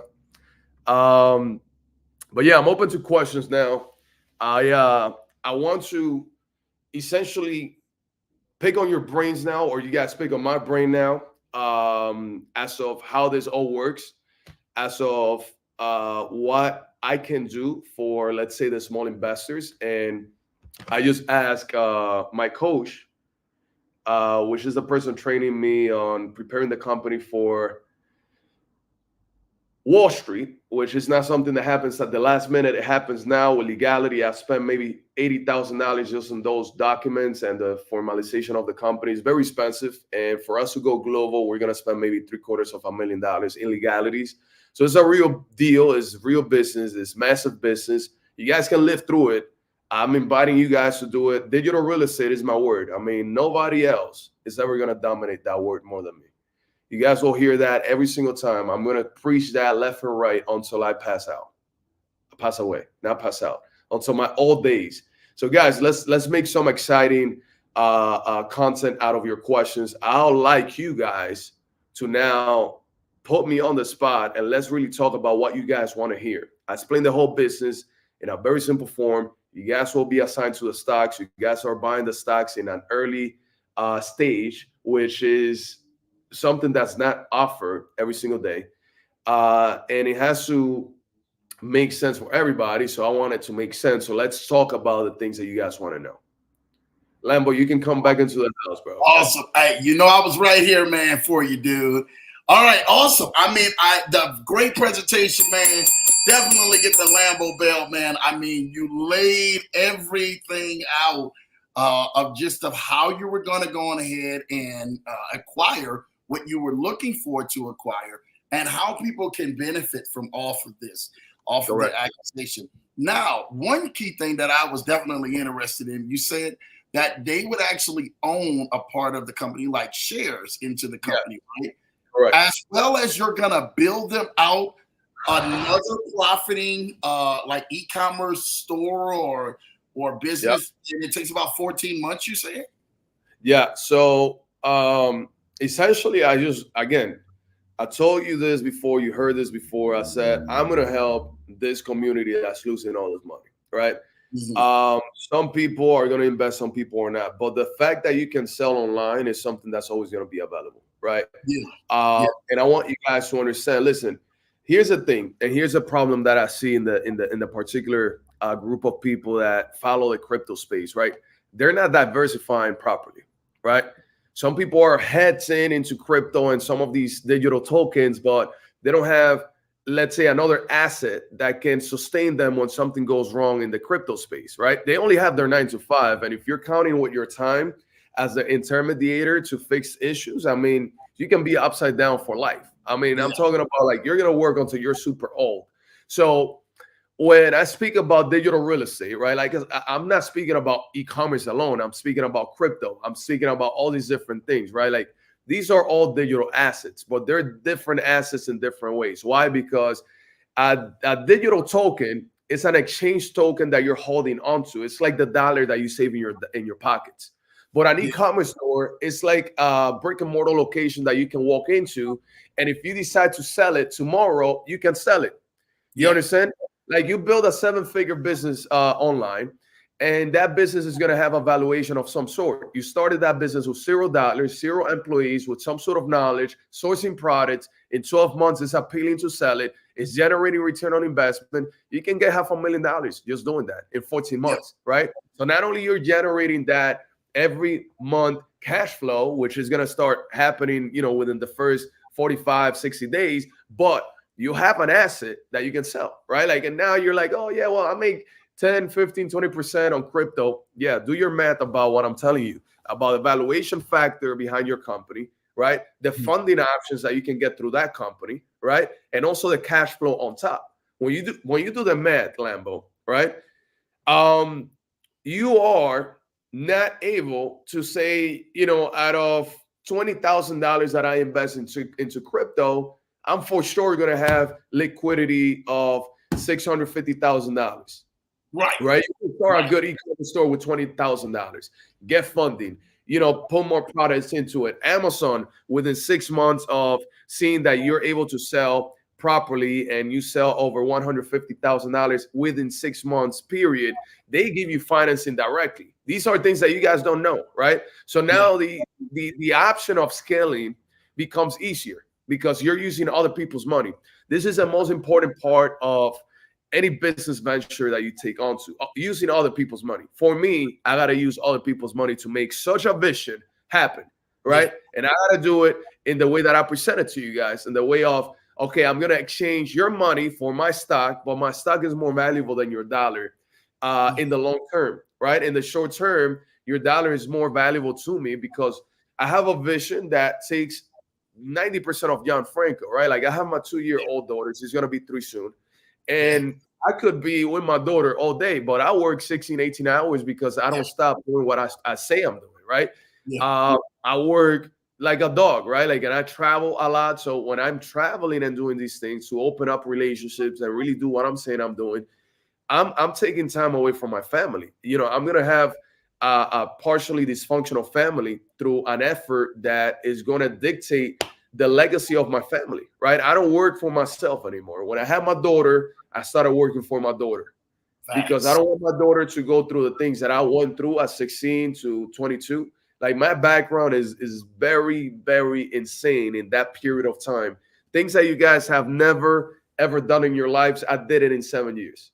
Like literally, I've done more than people at 70 in a very compressed amount of time Yeah. because of how lost I was to find myself, right? Like, and this is what it is. So not only I feel for my daughter and her future because I'm gonna secure a bright future for my daughter, right? But I want to secure a bright future for all of the kids of the people that come and work with me. In Yeah. a way, I want to impact people in a positive way, right? I'm not gonna make everybody rich. That's obviously not a real thing, right? But I'm gonna impact you guys with knowledge, and this is one of those golden gems that I can put out there right now. Open up an Amazon store today. Don't sleep on that. There's huge opportunity in that. We have courses available. We'll coach you Monday to Friday. We're gonna make it happen for you, right? But on the other side of things, on the other scope of opportunity, we're speaking about stocks, right? Yeah. Yeah. Stocks that you guys can come in, acquire. Like some of you guys want the passive income. Well, this is a medium term asset that you guys can get and work with me in basically impacting an economy that needs help Yeah. because what's happening in the industry sucks, and it sucks to the degree that dominant brands are going to continue to take everybody out. So there's more small medium businesses coming out left and right every single year, right? This Right. is what we're looking to avoid. We see it in brick and mortar locations. Well, that's going to continue to happen in the digital space, right? And I have the numbers to back it up. I have exactly the pavement for the future of small medium businesses without the right technology, right? And then we're living in a very complicated time where not only you don't have a sustainable job role anymore because the industrial companies that we relied on, they're now going out of business, Right. right? I mean, there are people working 20, 30 jobs in a company that they're getting fired right now, right? Like, so there's a plan A, plan B, plan C, plan D, right? Like, and it's all about diversifying. Diversification is the most important thing, right? That's you, Crypto man. is one thing, e-commerce is another thing, right? Like, but there are many ventures that you guys can take without having to put 100% of your money into these things, right? Mhm. It's like I said it to you yesterday. We spoke about 85% of somebody's invested capital has to go into good investment vehicles that might not make them rich overnight, and then 15% go into higher risk ones that promise higher return. But you cannot put all of your wealth into something that just sounds good and the numbers are good. So I'm gonna take the risk, but then you're broke and you're killing yourself the day that they tell you that this is not going to happen. I mean, I've heard of stories, people killing themselves from Yeah, stuff that yeah, it's crazy, right? Like fake shit that really affects somebody's finances, right? yeah, And I'm not going to act like I didn't get affected by finances. I mean, I got employees, I got development, I got my family, I got responsibilities, I got trips that I got to handle, right? Like all these things, they ultimately affect me also, right? It's $500,000 cash, right? So what I'm saying with this is there's great opportunity for all of you guys here right now. And yeah, the way that you guys can actually pull this together is by a structure that we can assemble so that it don't matter what type of investment capital you guys are looking to put, but it'll be more like a community type of investment to buy the asset together because we need accredited investors in order to yeah. invest by yourself, right? Like so, the keyword. Let me just pull it right here. That's what I was looking at right now. Let me just briefly look into this because the lingo is not my thing, right? Like SPB. So SPB is SPB. I was looking that up. It's a special purpose vehicle for you guys to invest into an asset, right? Like so, it means that an SPB will carry, let's say, 100 people, and let's say everybody puts $10,000 each, and the SPB will carry $1 million, right? That $1 million comes from the SPB directly into the company, as an example, and then the distribution of funds goes to the SPB, and then from the SPB it breaks down to everybody else, right? This is how the accounting for us internally is going to stay clean, right? Because we're not raising $20 million. Like it was mentioned to me that I'm going to have to raise multiple hundreds of millions of dollars by the end of the career of this company, and that means that I cannot have, let's say, 100,000 people invested at a $10,000 ticket, right? Like so, Yeah. it'll make the accounting so terrible that I will not look responsible, or I'll be upside down just hiring accountants and all these things that need to be in place for that to really be it. So um, that's just what that is. And ask away, man. Let's. I don't even know what to say anymore. No, no, no, no, no. Because I think that, and let's talk about that. You were talking about having accredited investors, right? I don't think people may know what amount to start with, or what's comfortable, or what are you willing to accept, and so that you can come to the table. Because a lot of people heard it, they're like, "Man, I'm all on board, but what do I start with? What can I start with? Is there a limitation with it all?" So through the SPB, there's really no limitation. I mean, through the SPB, I will not really say or assume that it's a good idea to really put people just coming in with a few $100. I'm not asking for a leg and an arm, right? Like, so you can basically say, "Oh, I want to put $5,000 into this," right? And let it ride for 12 months, right? You're gonna see what's happening. You're gonna be on the newspapers. You're gonna have the software information directly. Use it, like do all that stuff. So I think $5,000 is a sweet spot, right? Like, and then we create an SPV, we put 100 people in there, and now, let's say the Lambo community put $500,000 into this, right? Like that's a good way of handling it. So I think that's really how it should be when it comes to the community and everything that we're presenting here. This opportunity, like I said, is going to be very limited, and we're very selective about certain things moving forward. Yeah. Um, I want to give equal opportunity to big and small investors, right? Like, Yeah. some opportunity of this caliber is often limited to like these Wall Street investors and these people that they just have it all. They can write a check, right? Yeah. I think this is definitely a good opportunity for you guys to, understand what it looks like to invest into a startup, to invest into a vision that goes above and beyond the capital side of things, Yeah. and something that, in a matter of months, literally 2 years is 24 months, you can essentially say that your money is backed up properly when an asset that is gonna hit it off the wall. Okay. So now another big thing that I know a lot of people may say, hey, well, okay, cool, I'm fine. Coming in 5,000, 10,000, 20,000, 50,000, 100,000, 500,000, a million. Fine with that. But is it tax deductible? Can I get tax write off? Is it W-9? What are you guys providing so that this thing that the money actually does have a place to go and is definitely on the books, right? Yeah, so the process of investing into, a formal company like my company is gonna be like there's gonna be a lot of paperwork, right? Like there's gonna be assigned stocks and all that. Even with the SPV, there's paperwork within that SPV where you get stocks assigned to you. There's a paper trail of the deposit, right? Like, and this is what makes the contract an active contract. Okay. But ultimately, yes, it is tax deductible, right? So you will not pay tax on that money. It's going to go against your earned income.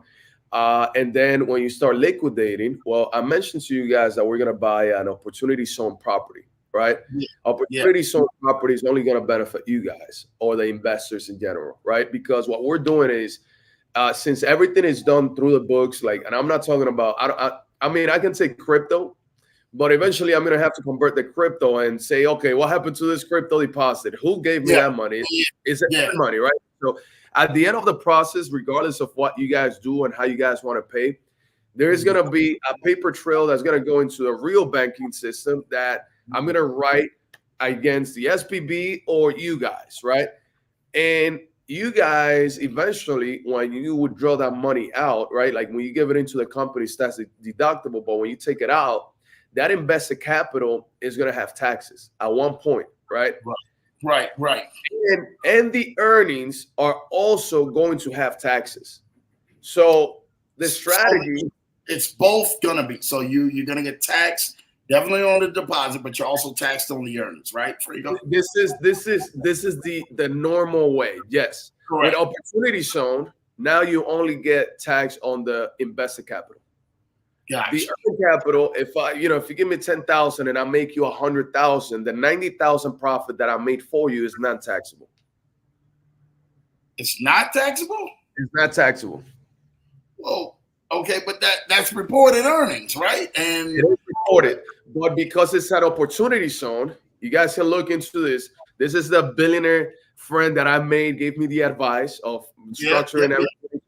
yep. So we're gonna, take $1.5 million of the raise capital to put the office in an opportunity zone. What happens is in the United States, there are areas all over the United States that have the reputation of lacking, let's say, work or jobs, right? Yeah, Uh, yeah, so to assimilate that, the government made a loophole where you can put your office in there, hire people from there, and essentially your earnings in that area will not be taxed. Only the invested capital will be taxed. Yes. wow, So this is wow, what all these Vegas guys, billionaire guys, this is what they're doing, right? This is a loophole that I think is gonna come out of the system in 2025 when the new president is elected and takes office. yeah, You understand? Like, so this is not something that's gonna be out there for life. It's something that has a period of time, and we fall within that period of time, and we're gonna take advantage of that. You okay, understand? And I'm yeah, not a financial advisor.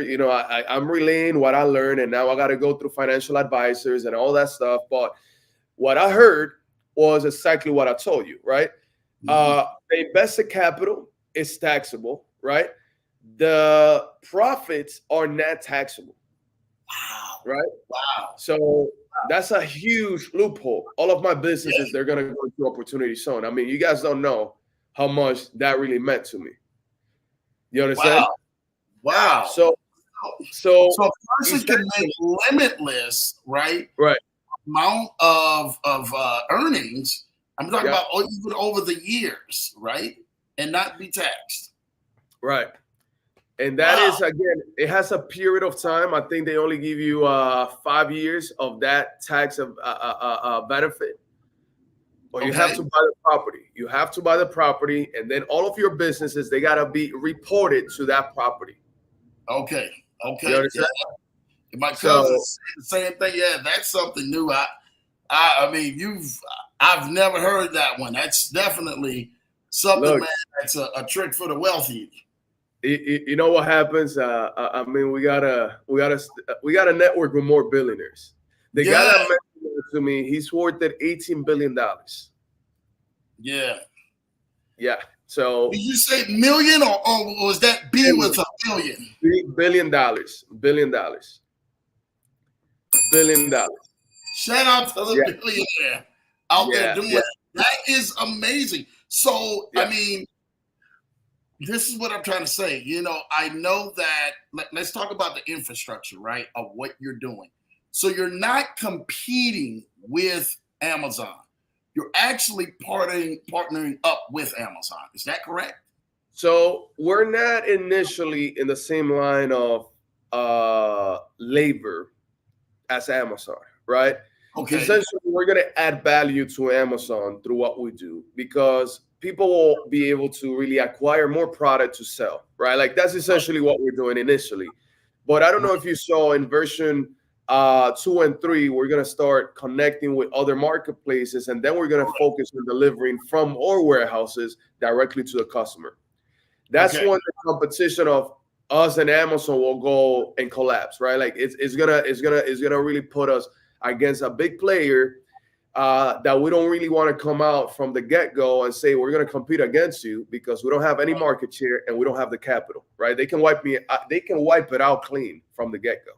So Yeah. we're gonna wait for the right traction, right market awareness, right? Like it's very important to me hitting 1/4 of the whole industry because the thing about e-commerce is almost like crypto, right? Like a crypto guy, well, e-commerce people, they know an e-commerce guy. And there are massive communities with hundreds of thousands of people, right? So you penetrate 1/4 of the industry, the whole industry will know it in a matter of time. So Wow. we gotta make sure we hit our marks and essentially basically manage ourselves properly without poking the bear. Okay. So I mean, but you're automatically gonna be really poking the bear, right? Even though you're kind of saying, hey, we're tagging along for this. We want to Yep. help set people up for this, but this is the end goal. This is what we really are doing. Yep. Got it. Got it. So there is a long-term strategy to this. This is something that's proven Yep. successful. And Franco, Yep. I would like for you to tell them what was like the numbers that when you're using your system and you're saying you set it up, that you personally have done or helped people do throughout the past of Amazon. So the product research part of our technology, allows people to find products at a rate of like 700% improvement in comparison to not using our technology. So something that Yeah. will take you 7 hours will take you about an hour to find. Wow. Because of all those micro filters and everything else that we've put into the technology. I mean, there are big companies out there on the data side of things. So you can look up Helium 10, Jungle Scout, all these players, they're multi-billion-dollar companies. They're Yeah. competitors of my software and the product finding technology. Okay. What was unique to us and our business model is the logistics, which has no competition. So we're Yeah. literally building a bridge between product analysis and logistics. Let's not pay two different softwares. Let's use it in one, right? And my prices are also below everybody else. I'm talking about like the pricing part of the business model that I got will basically make it appealing no matter what. You understand? Like, and I don't believe this is the other thing. I don't believe my business model only stops at working with small, medium businesses because here's the thing. Imagine Walmart that doesn't have an infrastructure of 170,000 so 170 warehouses in the United States. wants to optimize their labor or something else without having to open buildings, because I don't own these buildings, right? Yeah. This is the thing about me. I can add 50 more warehouses in 30 days if I go after the warehouses. So I can have an infrastructure of 1,000 warehouses in the United States in the next 24 months without having to pay any rent on these warehouses. I just got to find the owners of these warehouses. So whoa. Back it up, because you're bringing some heat right now. You just have to find the owners of the warehouse and don't have to pay any rent? I don't pay any rent. And these are full distribution centers, right? These are 3PLs. So every third-party logistics center needs software to manage the inventory and locate the inventory. We own that technology, and we just sell them on that technology, right? Once we sell them on that technology, they're actually paying us for that technology, right? Now, on top of that, they are getting free labor that they don't have to market. We send them free labor. Here, $10,000 worth of jobs every month coming up, because you're in my network. That's basically what we've done. Larry. Yeah, you see Larry say Mr. Nice Watch, man. Yeah. Larry the Lion, man. That's basically what we do for the warehouses. Like, not only we're giving them the technology for them to operate with more efficiency and automation, but we're also sending them free jobs like that. They don't have to pay me a cent. You understand? Let me ask you this, Lambo. Talk to me. Give me a wisdom answer, because Seeker of Knowledge is on here. That's Larry. Oh, my God. Give me a wisdom. Give me a wisdom. No. I was going to give you a comparison, right? Like, so, you're into crypto programs and all that. And or let's say the business funding program, right? Like, let's say that's we go. Right? That's more bad. Lambo, I got 5 clients every single month for you, and you don't have to pay me a cent. Will you want to work with me? Oh, all day long. There you go. Exactly what we do with the warehouses, right? This network of warehouses is essentially the same example of Uber. Uber doesn't own the cars; they own the technology, right? Yeah. Technology is what makes a system really work, and it's what really puts speed into any process on Earth. I mean, artificial intelligence, which is one of the latest implementations into our technology, it's how this is all going to blossom in the long term, right? And again, this is why I always say invest into digital real estate. I have a digital monster, right? This is a digital monster. This is not a small, let's say, asset in the digital space. This is a monster, right? But if you think about it, I invested $1 million. Now that monster, I raised 20 million, is gonna be worth $100 million. So you see how it goes in the space of the digital space, right? Yeah. It's basically the beauty of understanding how to move properly in certain things, right? Like you can do so much in the digital space. The digital space is unlimited. It's unlimited access to people, right? And that's what we're gonna leverage, right? And I want a lot of you guys to win big and become part of something that, again, I'll show it to you 100,000 times. You guys will see it work and do things for people like you guys. And that's why I'm like, this might be it for some of you guys, right? Like, to a point that you want to invest. So here's the investment. Take it. Don't cry next time, right? Like, so that's the opportunity we have here. And that's what we're going to continue doing, like I said. Awesome, man. I truly appreciate you for that, because I think that most people needed to hear about the e-commerce space and what you're into, because they're not aware. They didn't really understand till you broke this thing down and gave a full, plain presentation and explanation on why things work the way, and then also why you're seeking the capital to acquire a bigger portion of a deal from another guy who said, hey, I got you. You give me this, I'm going to take care of this for you. And then scale that once you do take acquisition of that side of the business. So yeah, so What's that? That's okay. That's okay. That's Larry's name, Seeker of Knowledge. So he's no Oh, longer Larry. He's SOK, Seeker of Knowledge now. I got it. Yeah. Got it. Yeah. Yeah, I mean, knowledge is power, right? Long story short, you can learn the hard way or you can learn the easy way, right? Yeah. I learned the hard way. In my first month of e-commerce, I lost almost $30,000. Wow. Lost it, lost it. Wow. Never recovered that money, right? But it gave me the pavement to really refine my craft, and it took me years to get to where I'm at, right? Like, I'm not one of those guys that's really on social media flashing a freaking Lambo that's not really their Lambo, right? Like, by the time I do something like that, I want to be like, it's really my Lambo. I pay for, like, you get what I'm saying? And not that I care about those things, but all I'm saying is the hype around in the internet is very confusing right now, right? Yeah. I know so many coaches out there in the e-commerce space that they're driving Lambos, Rolls Royce, all these different things. You tell them, show me your account, and they have never sold more than $500,000, right? Then the guy that sells over $1 million, right, and has done it for other people doesn't have the publicity. Well, people believe this guy, but that's on you. I mean, the internet is so deceiving nowadays. My focus is not really coaching. My focus is really the technology, right? I can impact more people with what I got going on. Also, my investment is a massive asset. It's almost like I'm collecting rent by the second, right? Through my infrastructure. Something that in e-commerce, you can build a multi-million-dollar store. You can build up to, 10, 15, $20,000 million annually. That's not really the easiest thing. You can do it. Anybody can do it. There's nothing on earth under the sun that can be done by humans, right? I believe that. So whatever you put in your mind is what you're going to accomplish.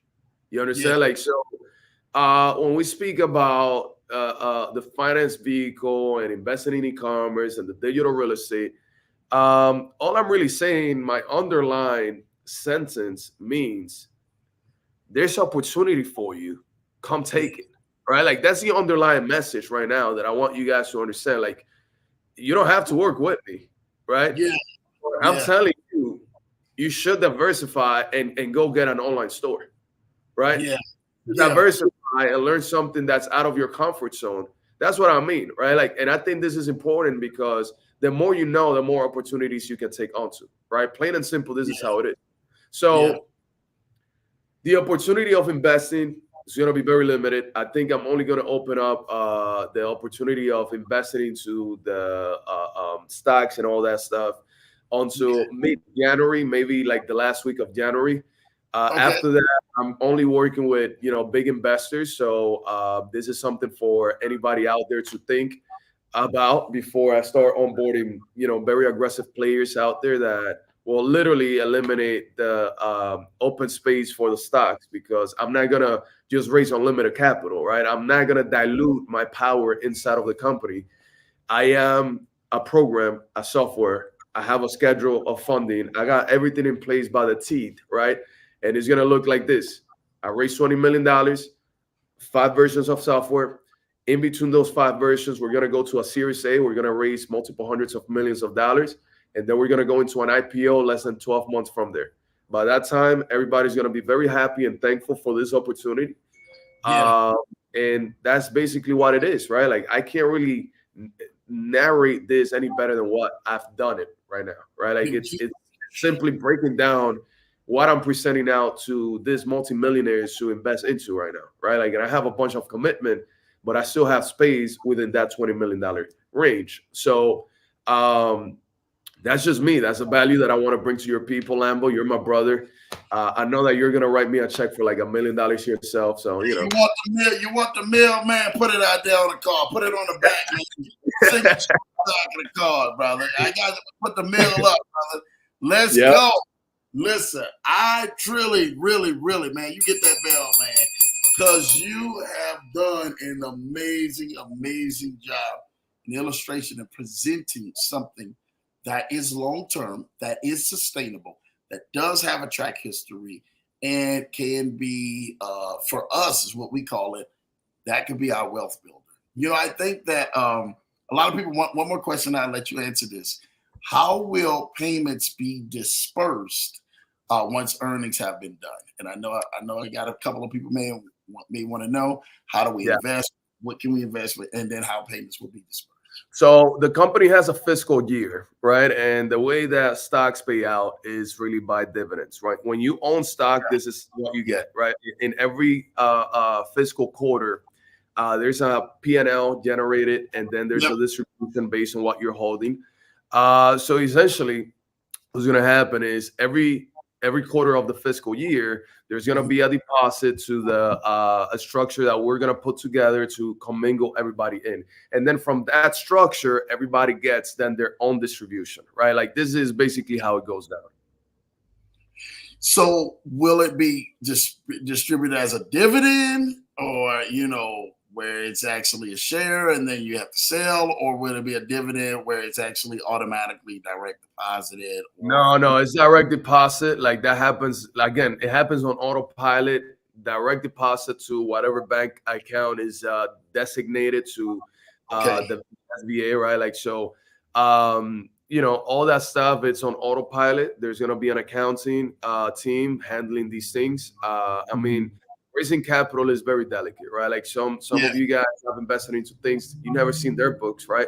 There's an Yeah. attorney and there's an accountant that's going to be always accessible to our investors so they can verify, hey, can I see the report? Like that person is always going to have these things, right? Because I don't want people to think, oh, Franco, is just spending my money. I don't care Right. about your money. I mean, plain and simple, I don't. I have enough to sustain myself and my family, right? If I wanted to buy Lambos, I mean, I put $500,000 in a high risk play. So make your math, right? Like Yeah. so, Yeah. and that's just money that I got, this year, and I'm still living. So if you really put two and two together, I'm not looking for more ways to spend the money. I'm looking to actually build an empire, right? Like I know how to spend money. I know how to party. I know how to do all these different things, right? But I'm over that stuff. Like, and I'm an alpha male. Like I'm talking about, like I like to dominate in areas that I go into, right? So Right. the money to create the ultimate transparency levels between the investors and myself, there's going to be an accountant and there's going to be an attorney, right? That attorney represents any questions, anything in regards to the structure and relationship of you guys and myself. But then you also have an accountant that every month, every week, every quarter is actually running reports on the company with the numbers that we projected and everything else that we have going on to keep us aligned with Right. properly using those funds so that we can hit our milestones. That makes sense? Because the $20 million, I'm 28, by the way. So I'm 28, right? Like I'm a 28-year-old multi-billionaire because it's all Strong. here, right? I Yo, know that for a fact. Going team strong, strong. right? So Team I'm 20, strong. $20 million is not gonna get me to retirement, and it's not gonna sustain my lifestyle, right?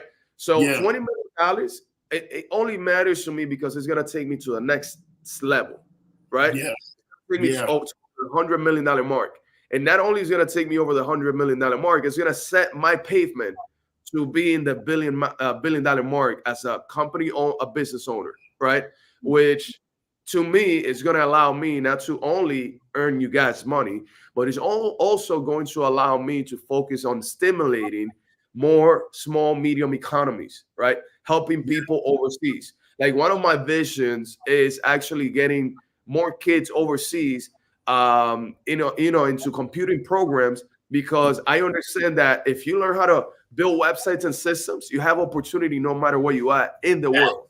Fact. So there's a two-year strategy, 5-year strategy, 10-year strategy, right? Like and everything for me is already like planned. All I got to do is get the supportive group of people that's going to allow me to get to where I need to get. But I'm going to get there. Yeah. For sure, I'm going to get there. But you have the determination, you have the vision, you have the drive. Everything is already executed out and laid out plan. There's no doubt in our mind that the Leverage Show is going to be behind you, man, and making sure that you definitely get that vision so that they're a part of the vision too as well. You know, I always tell people you sow where you want to go, or sow to stay in the flow. So you give into this vision, and then you see it take off, and you're like, oh wow, I was there at the very early stages of it when he dropped on the leverage show and started talking about it, and then I see myself being able to kind of level up on another level. So definitely, man, we are loving what you're bringing because it's solid. It's definitely sounds so secure that people kind of know where they're heading. And then there's a business model where people can actually kind of get in and earn residuals off of that, as well as earnings in the stock because they got things set up, man, for that. Thank you. I'm so structured in dealing with this type of environment, and it's a very hard environment. I'm just gonna tell you that right now. It's very hard. What I'm undergoing right now, guys, is a huge learning curve, right? I'm talking about like even the way that I present. I was trained to speak about my business in 2 minutes and being able to effectively deliver the message and do things that I was never, let's say, educated to handle before, right? Like, so I'm out of my comfort zone doing these things, but I'm structured so that even my big investors, they know that my life is protected. I have a multi-million-dollar policy in my life, right? Which I hope it keeps people from trying to kill me, right? But essentially, some people, like some big investors, they do go in my policy, right? Like they're secure in my life. And that's okay, because I want you guys to know and everybody to understand that I am not one of those. I don't even know. I'm not gonna name drop people, but I'm not one of those A, B, C, D players that you don't know anything about them, right? Like they want to be a show off at events and have a big mouth to talk up all this shit. But essentially, they have a strategy of wiping out everybody clean, right? Like, oh, you can't get me. There's no legality around this. Well, I'm telling you guys, there's legality, there's accounting, and there's technology that you guys can physically see it, use it, and basically verify it, right? So when I speak about an investment opportunity and something impactful for this community, this is an impactful opportunity. It's not going to make you rich unless you're dropping me $1 million today, right? But it's going to give you gains as long as you're not losing, right? And you're growing, and your level of access and education to my team and my group and everything else allows you to see light at the end of the tunnel. Well, let me tell you, I've done my job by simply doing that. And the reason I can't really say, guys, expect $1,000 return on investment is because the SEC will look into this video and say, oh, you promised that. I didn't promise shit, right? I can't promise anything because I'm a businessman and I know that business fluctuates, so I can guarantee you stuff, right? And that's the reason why I want you guys to understand that anybody that promises you a return on investment, or basically make it seem that they're cash flowing left or right and everything is perfect, that person is really lying to you, right? You guys need to really put your feet on the ground and wake the fuck up, right? Like simply as that. It's not gonna happen. No, they need to hear it, right? Because I mean, it is what it is. Sometimes you got to hit a wall for you to understand it, but the opportunity, I'm very passionate about what I do. The opportunity is very big, right? And I like to show you guys how good of a decision this is for you guys down the line, down 9 months, 10 months. You guys will see, oh shit, we'll surpass 50,000 users. You guys can verify these things on the Google Chrome application and see the numbers of downloads and everything else. You guys will see the real shit. Like you guys will see what I see behind the scenes, right? The only things you guys will see is the revenue, but it'll give you a good idea. Okay, if there's 50,000 users, we're on track to what he said, right? Because that's me. I'm gonna make that happen. So again, the leadership.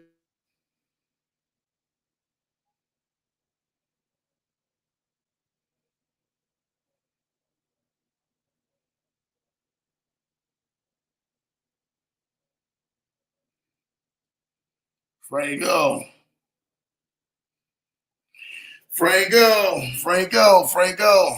It looks like you froze up, Franco. Uh-oh. Uh-oh. Hopefully and everything, man.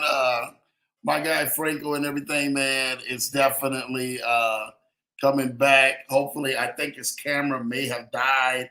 That's probably what it is. Then when I'm looking at it, like It's probably like 2 hours. The camera may have died or whatever the case may be, but he's back in here.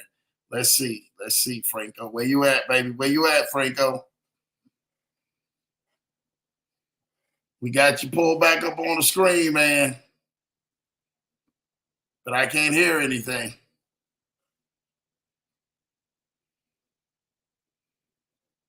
Uh-oh, uh-oh.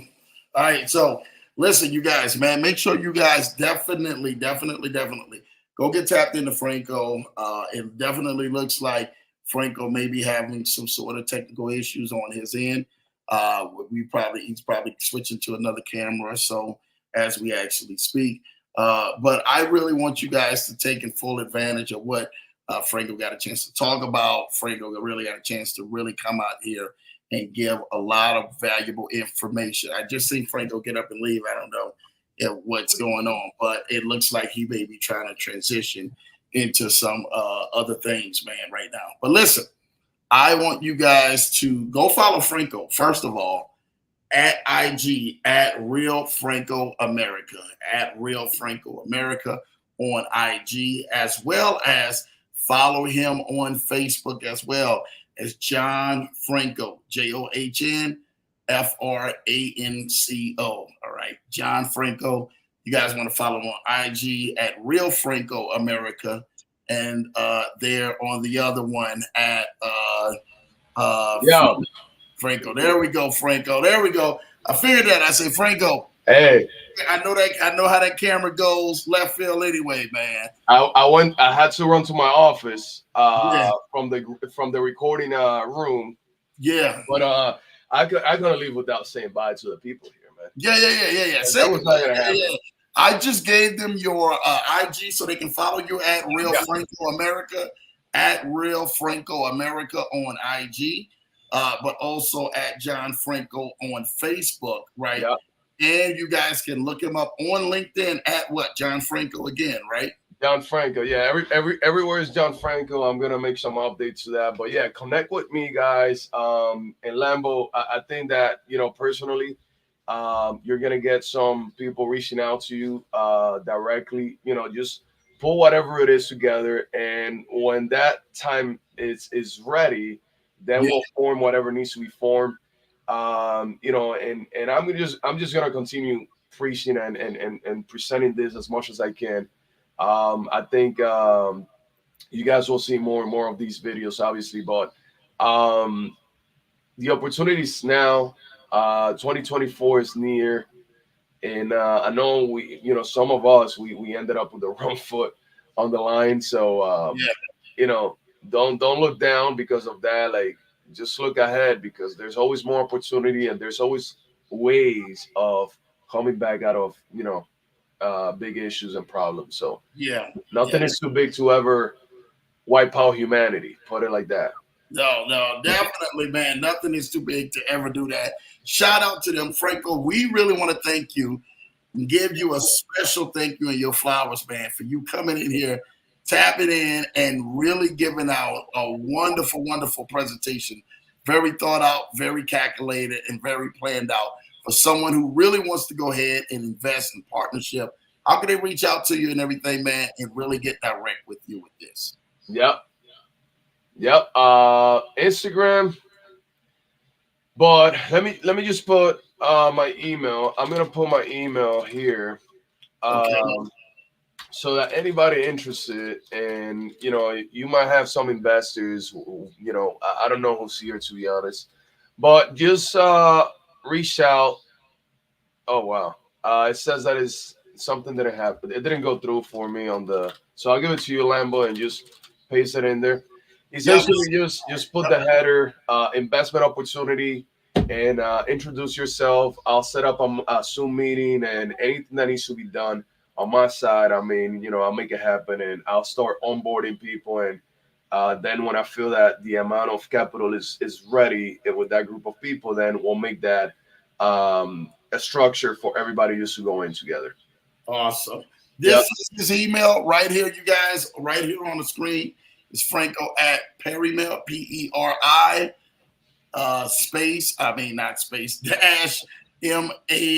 -mail.com. Again, PERI all right, with the dash mail.com.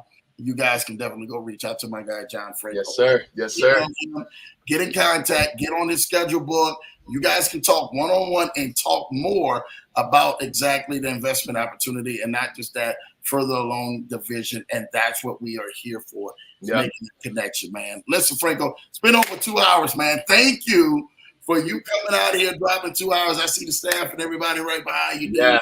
They are definitely waiting on Franco. We really appreciate all that you have done. Make sure you guys, again, go follow John Franco at the Real Franco America. Real Franco America on IG. John Franco on Facebook as well as LinkedIn. John Franco on Facebook as well as LinkedIn. And definitely reach out to him if you guys are interested. You love the presentation. Loved everything Franco was talking about. Love the vision of moving forward. That will really help change your life. Again, there is no investment too small, but you definitely want to be able to come in with some skin in the game to be able to at least go on ahead and protect your future for it to be profitable. Again, at perry-mail.com. Yes. Franco at perry-mail.com. And you guys can email him directly. Well, Franco, we really want to thank you, dude. You did amazing job. Thank you for all your energy. Thank you, man. Thank you, all of you guys. Yes, thank you, brother, for all that you did. Really hearing your story, hearing your testimony, but also seeing what the projector plan is that will definitely help change mankind, brother. You've been amazing, man. Definitely shout out to you. Can't wait to have you back to talk more about this vision. This is, again, the second time that you have been to the Leverage Show, and we're going to keep getting better. I mean, it's amazing of the value that you're able to bring to this broadcast, but bring to the people who are out there who are definitely looking for that answer. Truly, thank you, Franco. Full salute, man. You better come back and come back soon because you already know we be in trouble. Yeah. All right. Happy New Year's to you guys. Happy holidays. Blessings to you guys. And my brother Lambo, you know, it's always a pleasure, and I'm here to bring value to the people. So we'll be doing this again. We'll be doing this again real soon, man. As you heard it from the man himself, my guy Tony Montana, aka Jay Franco, man. Tony Franco. Tony Franco in the building, man. You know, who was definitely rocked the show and really brought so much value to you guys today, man. Make sure, again, you guys stay tapped in. He gave you guys a wonderful, man, happy holidays. Again, Merry Christmas and a wonderful Happy New Year's to you. Happy Hanukkah, all that other great stuff, man. Feliz Navidad. I can't say any more, man, besides that. What is the French? What is French? What did they say in French? In French. French, yeah. What is French for like Merry Christmas, Happy New Year? Hold up. We're gonna say this right now. You gotta give it to me. You gotta give it to me. Here it goes. Bonne année. Bonne année. Okay. Yeah. You heard it from out of Franco's mouth. We coming out there, man, with the French man out there, man. If I had my voice like the Italian, like Anthony, man, like my guy. Anthony's here. Come say it. Anthony come say this. Come say it in Italy. Come say it in Italian, Anthony. Say it in Italian. There go my guy. There go my guy. Say it. Go ahead. What's up, man?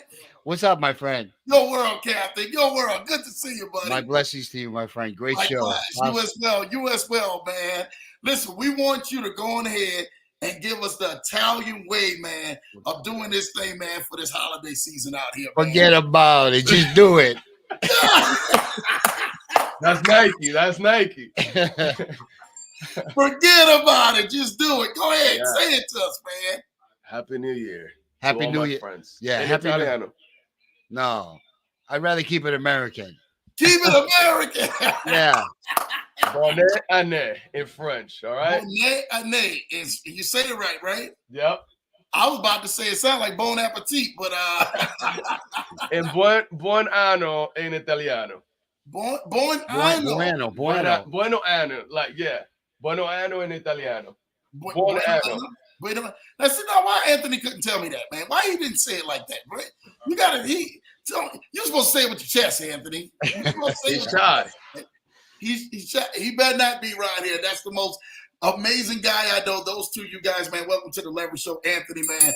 Because Jim and John Franco, two amazing people, man. You guys definitely want to be tapped into some amazing things with it. Thank you, Anthony, for tuning in with you and Jay Franco, man, and wishing us a wonderful, wonderful, wonderful, happy holidays out here, man. Well, we're here to support my friend and my business associate, and all of you guys for sure. Stay blessed, guys. Thank you. Stay blessed, man. We out here the next time, you guys.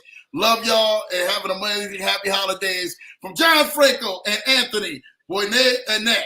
Let's do it. Cubianos and everything else, man. We love y'all. Be out here, man. We'll see y'all, man, next week. Man. Love y'all. Take care. God bless.